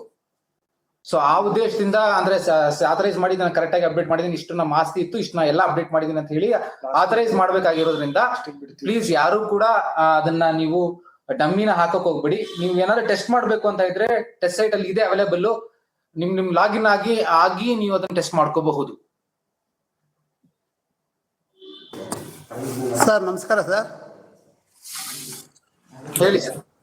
ಸರ್, ಸಾಲಿಗ್ರಾಮ್ ಗ್ರಾಮ ಪಂಚಾಯತಿ, ಮೈಸೂರು ತಾಲೂಕಿಂದ, ಮೈಸೂರು ಜಿಲ್ಲೆಯಿಂದ ಸರ್. ಸರ್, ನಮ್ಮಲ್ಲಿ ನಮ್ಮ ಪಂಚಾಯತಿ ಏನಾಗಿದೆ, ಒಂದು 3.5 ಎಕರೆ ಜಾಗ ಇದೆ ಸರ್. ಅಲ್ಲಿ ಬಂದು ಶಿಕ್ಷಣ ಇಲಾಖೆಯವರಿಂದ ಕ್ವಾರ್ಟರ್ಸ್ ಕಟ್ಟಿದ್ದಾರೆ, 12 ಕ್ವಾರ್ಟರ್ಸ್ ಕಟ್ಟಿದ್ದಾರೆ. ಕ್ವಾರ್ಟರ್ಸ್ ಅಲ್ಲಿ ಬಂದು ಪ್ರೌಢಶಾಲೆ ಅಂತ ಮೆನ್ಷನ್ ಇದೆ, ಸರ್ಕಾರಿ ಪ್ರೌಢಶಾಲೆ ಅಂತ ಮೆನ್ಷನ್ ಇದೆ. ಈಗ ಅದು ಗ್ರಾಮ ಪಂಚಾಯತಿ ಅಸೆಟ್ ಆತ ಇಲ್ಲ ಎಜುಕೇಶನ್ ಡಿಪಾರ್ಟ್ಮೆಂಟ್ ಇದೆ. ಎಜುಕೇಶನ್ ಡಿಪಾರ್ಟ್ಮೆಂಟ್ ಅವ್ರು ಮೇಂಟೈನ್ ಮಾಡ್ತಿಲ್ಲ. ಆ ಕ್ವಾರ್ಟರ್ಸ್ ಅಲ್ಲಿ ಹಿಂದೆಯಿಂದ ಯಾರೋ ಒಂದಷ್ಟು ಜನ ಬಾಡಿಗೆ ಇದೆ, ಒಂದು 30 ವರ್ಷದಿಂದ ಅಳುಬ್ರ ಇದ್ದಾರೆ ಸರ್ ಅಲ್ಲಿ. ಅದು ಆ ಪ್ರಾಪರ್ಟಿನ ಅದು ಗ್ರಾಮ ಪಂಚಾಯತಿ ಪ್ರಾಪರ್ಟಿ ಎಜುಕೇಶನ್ ಡಿಪಾರ್ಟ್ಮೆಂಟ್ ಇದು ಮಾಡೋದು ಸರ್. ಅದು ಎಜುಕೇಶನ್ ಡಿಪಾರ್ಟ್ಮೆಂಟ್ ಅವ್ರದಲ್ಲ ಸರ್, ಅವ್ರು ಕ್ವಾರ್ಟರ್ಸ್ ಕಟ್ಕೊಂಡಿದ್ದಾರೆ, ಸ್ಕೂಲ್ ಕಟ್ಕೊಂಡಿದ್ದಾರೆ ಅಂತ ಹೇಳಿದ್ರೆ ನೀವು ಅವ್ರಿಗೆ ಹ್ಯಾಂಡ್ ಓವರ್ ಮಾಡಿದೀರಾ ಪ್ರಾಪರ್ಟಿನ? ಸರ್ ಇಲ್ಲ ಸರ್, 30 years ಇಂದ ಅವರು ನಮ್ಮ ಇದಕ್ಕೆ ಬಿಟ್ಬಿಟ್ಟಿದ್ದಾರೆ ಸರ್. ಅಲ್ಲಿ 30 years ಇಂದ ಕೆಲವರು ಬಾಡಿಗೆದಾರರು ಇದಾರಲ್ಲಿ, ಅವ್ರು ಬರೀ 1,000 ರೂಪಾಯಿ ಕಟ್ಕೊಂಡು ಹಳೆ ಕ್ವಾರ್ಟರ್ಸ್ ಅಲ್ಲಿ ಹಂಗೆ ಇದಾರೆ ಅವರಲ್ಲಿ. ಅದು ಇವು ಎಜುಕೇಶನ್ ಡಿಪಾರ್ಟ್ಮೆಂಟ್ ಅವ್ರೇನು ಹ್ಯಾಂಡ್ ಓವರ್ ತಗೊಂಡಿಲ್ಲ, ಏನಿಲ್ಲ ಸರ್. ಅದು ಅದಕ್ಕೆ ನಿಮಗೆ ಸಂಬಂಧಪಟ್ಟಿದ್ದ ಆಸ್ತಿ ಅಂತ ಏನಾದ್ರು ದಾಖಲೆ ಇದೆಯಾ ನಿಮ್ಮ ಹತ್ರ? ಅದು ಸರ್ಕಾರ RTC ಬಂದು ಸರ್ಕಾರಿ ಪ್ರೌಢಶಾಲೆ ಅಂತ ಬರುತ್ತೆ ಸರ್, 3 ಎಕರೆ ಅಂತ ಬರುತ್ತೆ ಸರ್. ಅದು ಮತ್ತೆ ಹಾಗಾದ್ರೆ ಅವರಿಗೆ ಬಂದಿರುತ್ತಲ್ಲ ಸರ್, ಸರ್ಕಾರಿ ಪ್ರೌಢಶಾಲೆ ಅಂತ ಬಂದ್ರೆ ಮುಗೀತು. ಗ್ರಾಮ ಪಂಚಾಯತಿಯಿಂದ ಬಂದಿದ್ರೆ ನೀವು ಅದನ್ನ ನೋಡ್ಕೋಬೇಕು. ಬೇರೆ ಡಿಪಾರ್ಟ್ಮೆಂಟ್ ಅವ್ರದ್ದು ಸ್ಕೂಲ್ ಇದ್ರು, ಪ್ರೌಢಶಾಲೆ ಇದ್ರು, ಹೈಸ್ಕೂಲ್ ಇದ್ರು, ಕಾಲೇಜ್ ಇದ್ರು, ಕ್ವಾರ್ಟರ್ಸ್ ಇದ್ರು ನಮಗೆ ಅವಶ್ಯಕತೆ ಇಲ್ಲ ಸರ್. ನಿಮ್ದು ಆಗಿ ನೀವು ಹ್ಯಾಂಡ್ ಓವರ್ ಮಾಡಿ, ಅಂದ್ರೆ ನೋಡ್ರಪ್ಪ ಅವ್ರ ತರ ಸ್ಕೂಲಿಗೆ ಜಾಗ ಇದ್ದಿಲ್ಲ, ನಿಮ್ದು ಯಾವ್ದೋ ಒಂದು ಬಿಲ್ಡಿಂಗ್ ಇತ್ತು, ಅದನ್ನ ನೀವು ಬಿಟ್ಕೊಟ್ಟಿದ್ದೀರಾ ಅಂದ್ರೆ ಓಕೆ. ಇಲ್ಲ ಅಂಗನವಾಡಿಗೆ ಜಾಗ ಇದ್ದಿಲ್ಲ, ಅಂಗನವಾಡಿಗೆ ನೀವು ಬಿಟ್ಕೊಟ್ಟಿದ್ದೀರಾ, ಈಗ ಹೊಸ ಲೈಬ್ರರೀಸ್ ಕಟ್ಟಿಸ್ತಾ ಇದ್ದೀರಾ, ನಿಮ್ಮ ಗ್ರಾಮ ಪಂಚಾಯತಿಯಲ್ಲೇ ನಿಮ್ಮ ಜಾಗದಲ್ಲಿ ಒಂದು ಲೈಬ್ರರೀಸ್ ಕಟ್ಟಿಸ್ಕೊಡ್ತಾ ಇದ್ರೆ ಅದು ಓಕೆ.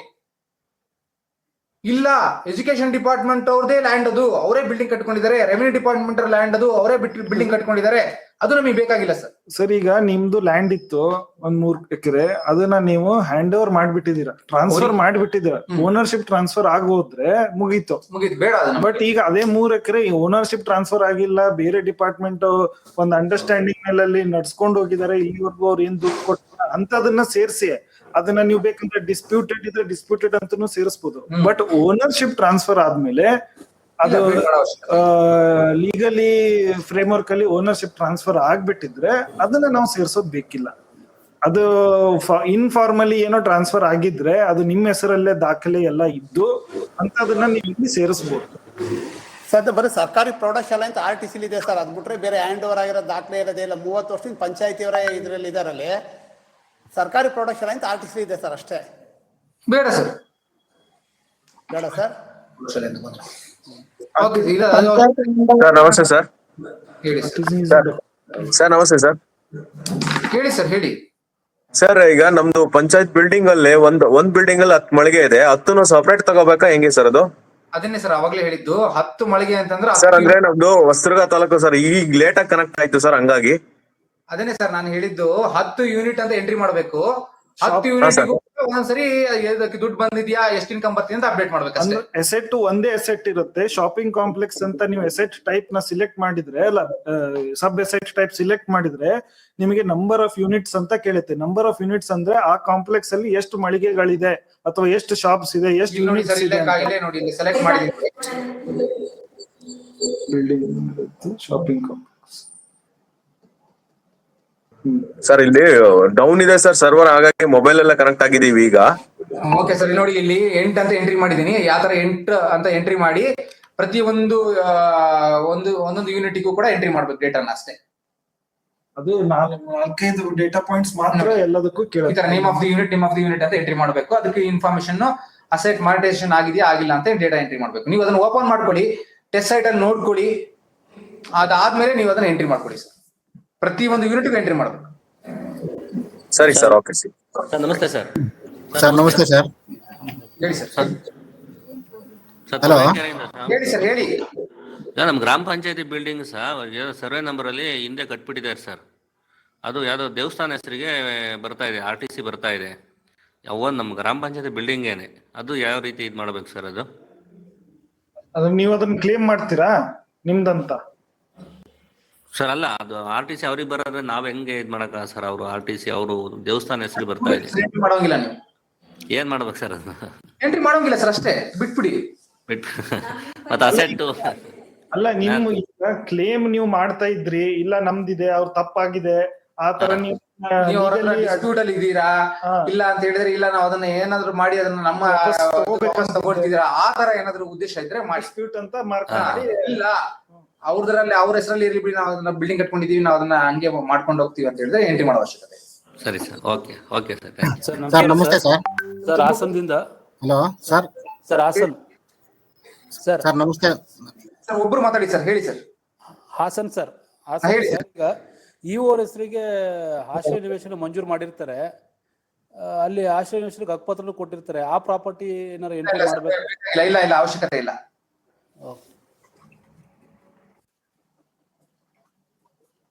ಸರ್ ಎಸೆಪ್ಟ್ ಇರ್ಬೇಕು.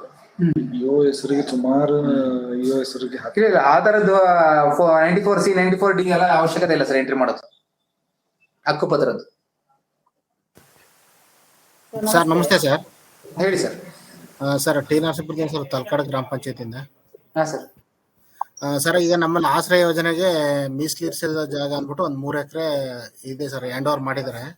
ಅದು ಇನ್ನೂ ನಾವು ಹಂಚಿಕೆ ಮಾಡಿಲ್ಲ ಸರ್. ಪಂಚಾಯತಿಗೆ ಹ್ಯಾಂಡ್ ಓವರ್ ಮಾಡಿದ್ರೆ ಓಕೆ, ಹಂಚಿಕೆ ಆಗಿಲ್ಲ.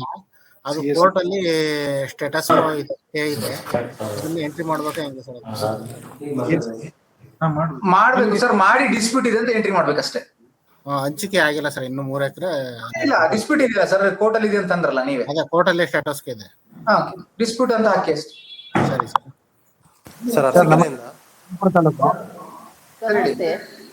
ನಮ್ದು ಸ್ಮಶಾನ ಕಟ್ಟಡ ಇದೆ, RTC ಕೂಡ ನಮ್ಮ ಪಂಚಾಯತ್ ಹೆಸರಿಗೆ ಆಗಿದೆ. ಬಟ್ ಅಲ್ಲಿ ಕಟ್ಟಡ ಹಾಕ್ಲಿಕ್ಕೆ ಆಪ್ಷನ್ ಇಲ್ಲ ಸರ್, ಅದಕ್ಕೆ ಬರೀ ಅಲ್ಲಿ ಗ್ರೌಂಡ್ ಅಂತ ಮಾತ್ರ ಇದೆ, ಅಲ್ಲಿ ಬಿಲ್ಡಿಂಗ್ಸ್ ಇಲ್ಲ. ಬಿಲ್ಡಿಂಗ್ ಇದೆ ಅಲ್ಲ, ಬಿಲ್ಡಿಂಗ್ ಅಲ್ಲಿ ಸ್ಮಶಾನ ಕಟ್ಟಡ ಅಂತ ಇಲ್ಲ ಸರ್ ಆಪ್ಷನ್. ಬ್ಯೂರಿಯಲ್ ಇದ್ರಲ್ಲ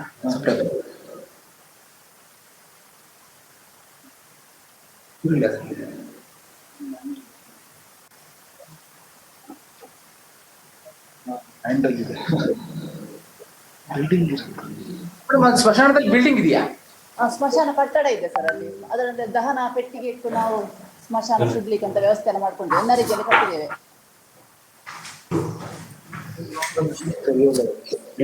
ಮೇಡಮ್ ಅದು ಗ್ರೌಂಡ್ ಅಲ್ಲ ಮೇಡಮ್, ಅದು ಸ್ಮಶಾನ ಅಂತ ಹೇಳ್ತೀವಿ ಅದನ್ನ. ಅದ್ರಲ್ಲಿ ಬಿಲ್ಡಿಂಗ್ ಇದೆಯಾ ಅಂತ ಏನು ಕೇಳೋದಿಲ್ಲಲ್ಲ.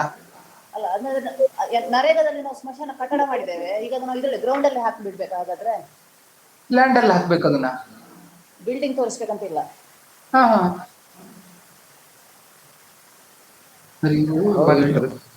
ಕನ್ಸ್ಟ್ರಕ್ಷನ್ ಆಗಿರುತ್ತೆ ಸರ್. ಅದನ್ನ ಲ್ಯಾಂಡ್ ಅಲ್ಲಿ ಹಾಕಿ ಮೇಡಮ್. ಅದನ್ನ ಯೂಶಲಿ ಕ್ರಿಮೇಷನ್ ಗ್ರೌಂಡ್ ಅಂತಾನೆ, ಅಲ್ಲಿ ಕಟ್ಟಡ ಇದ್ರೂ ಕೂಡ ಕ್ರಿಮೇಷನ್ ಗ್ರೌಂಡ್ ಕನ್ಸಿಡರ್ ಮಾಡೋದು ಅದನ್ನ. ಓಕೆ ಸರ್, ಆಯ್ತು. ಅಲ್ಲಿ ಯಾರು ರೆಂಟಿಗೆ ಬರಲ್ಲ, ಸೊ ಅದನ್ನೇನು ಆತರ ಏನು ಕನ್ಸಿಡರ್ ಮಾಡೋದಿಲ್ಲ. ನಾನ್ ಮಾನಿಟೈಸಬಲ್ ಅಷ್ಟೇ, ಅದು ಮುಗೀತು. ಸರ್ ಪಾಂಡವಪುರ ತಾಲೂಕು ಸರ್ ಅರಸೀಕೆರೆಯಿಂದ. ಸರ್ ಹೇಳಿ ಸರ್ ಅರಸೀಕೆರೆಯಿಂದ ಸರ್. ಈಗ ನಮ್ಮ ಕೆಲವು ಗ್ರಾಮ ಪಂಚಾಯತಿಗಳು ಗ್ರಾಮ ಪಂಚಾಯತಿ ಬಿಲ್ಡಿಂಗು ರೆವಿನ್ಯೂ ಜಾಗದಲ್ಲಿ ಇದೆ ಸರ್. ಅಂದ್ರೆ ಗೋಮಾಳ, ಗುಂಡುತೋಪು ಈ ತರ ಜಾಗದಲ್ಲಿ, ಎಲ್ಲಿ ಹಳ್ಳಿ ಪಕ್ಕದಲ್ಲಿ ಇತ್ತಲ್ಲ ಆ ಜಾಗದಲ್ಲಿ ಇದೆ. ಅದನ್ನ ಯಾವ ತರ ಎಂಟ್ರಿ ಮಾಡ್ಬೇಕಾಗುತ್ತೆ ಸರ್? ಅಂದ್ರೆ ರೆವಿನ್ಯೂ ಲ್ಯಾಂಡ್ ಅಲ್ಲಿ ಗ್ರಾಮ ಪಂಚಾಯತ್ ಬಿಲ್ಡಿಂಗ್ ಕಟ್ಟಿದ್ದೀರಾ? ಹೌದು ಸರ್, ಹೌದು. ರೆವಿನ್ಯೂ ಲ್ಯಾಂಡ್ ಸರ್ವೆ ನಂಬರ್ ಅಲ್ಲಿ, ಸರ್ವೆ ನಂಬರ್ ಅಲ್ಲಿ ಸರ್. ಮತ್ತೆ ಅದರ ಇನ್ಕಮ್ ಯಾರಿಗೆ ಬರುತ್ತೆ ಸರ್? ಸರ್ ಇನ್ಕಮ್ ಅಲ್ಲ ಅದು ನಮ್ಗೆ ಗ್ರಾಮ ಪಂಚಾಯತಿಗಳಲ್ಲಿ ರಾಜೀವ್ ಗಾಂಧಿ ಸೇವಾ ಕೇಂದ್ರ ಮತ್ತೆ ಗ್ರಾಮ ಪಂಚಾಯತಿಗಳು ಬಿಲ್ಡಿಂಗ್ ಬಂದ್ವಲ್ಲ ಸರ್, ಅವಾಗ ಗ್ರಾಮ ಪಂಚಾಯತಿನಲ್ಲಿ ಗ್ರಾಮ ಠಾಣದೊಳಗಡೆ ಜಾಗ ಇರ್ಲಿಲ್ಲ ಅಂತ ಹೇಳ್ಬಿಟ್ಟು ಸರ್ವೆ ನಂಬರ್ ಜಾಗದಲ್ಲಿ ಕಟ್ಟಿದ್ದಾರೆ. ನೀವು ಇನ್ಸೈಡ್ ದಿ ಗ್ರಾಮ ಠಾಣೆ ಕಟ್ಕೊಂತೀರಾ, ಔಟ್ ಸೈಡ್ ದಿ ಗ್ರಾಮ ಠಾಣೆ ಕಟ್ಕೊಂತೀರಾ, ಅದು ನಿಮ್ಮ ಹ್ಯಾಂಡ್ ಓವರ್ ಇಲ್ಲಿ ಬಂದಿದೆ ಅಂತ ಹೇಳಿದ್ರೆ ನೀವು ಎಂಟ್ರಿ ಮಾಡ್ಲೇಬೇಕು. ಸರಿ ಸರ್, ಸರಿ ಸರ್, ಆಯ್ತು.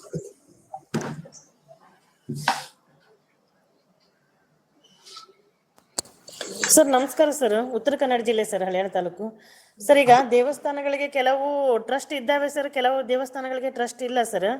ಈಗ ಅವನ್ನ ಹೆಂಗ್ ಎಂಟ್ರಿ ಮಾಡೋದು ಸರ್? ಈಗ ಅವು ನಮ್ಮ ಪಂಚತಂತ್ರ ಒಂದಲ್ಲಿ ಸಾರ್ವಜನಿಕ ಆಸ್ತಿಗಳು ಅಂತ. ಮೇಡಮ್ ಉತ್ತರ ಕನ್ನಡ ನಾನು ಏನ್ ಹೇಳ್ತೀನಿ, ನಿಮ್ದೇ ಜಾಗ ಮೇಡಮ್, ನಿಮ್ ಗ್ರಾಮ ಪಂಚಾಯತಿ ಜಾಗ, ನಿಮ್ ಗ್ರಾಮ ಪಂಚಾಯತಿ ಹೆಸರಲ್ಲಿದೆ, ಅದ್ರಲ್ಲಿ ದೇವಸ್ಥಾನ ಇದೆ ಅಂತ ಇದ್ರೆ ಮಾತ್ರ ಮಾಡಿ. ನಿಮ್ಮ ಗ್ರಾಮ ಪಂಚಾಯತ್ ಆಗದೆ ಅಲ್ಲದೆ ಇರೋದು ಬೇರೆ ಯಾವುದೇ ಟ್ರಸ್ಟ್ ಅಲ್ಲೇ ಇರ್ಲಿ, ಮುಜರಾಯಿ ಡಿಪಾರ್ಟ್ಮೆಂಟ್ ಗೆ ಬರಲಿ, ಯಾವ ಡಿಪಾರ್ಟ್ಮೆಂಟ್ ಗೆ ಬರಲಿ ಬೇಕಾಗಿಲ್ಲ. ನಿಮ್ದೇ ಜಾಗದಲ್ಲಿ ಯಾರಾದ್ರೂ ಟೆಂಪಲ್ ಕಟ್ಕೊಂಡಿದ್ರೆ, ಮಸೀದಿ ಕಟ್ಕೊಂಡಿದ್ರೆ, ಚರ್ಚ್ ಕಟ್ಕೊಂಡಿದ್ರೆ ಅವಾಗ ಮಾತ್ರ ಮಾಡಿ ಅಂತ ಹೇಳ್ತಿದೀವಿ ಅಷ್ಟೇ.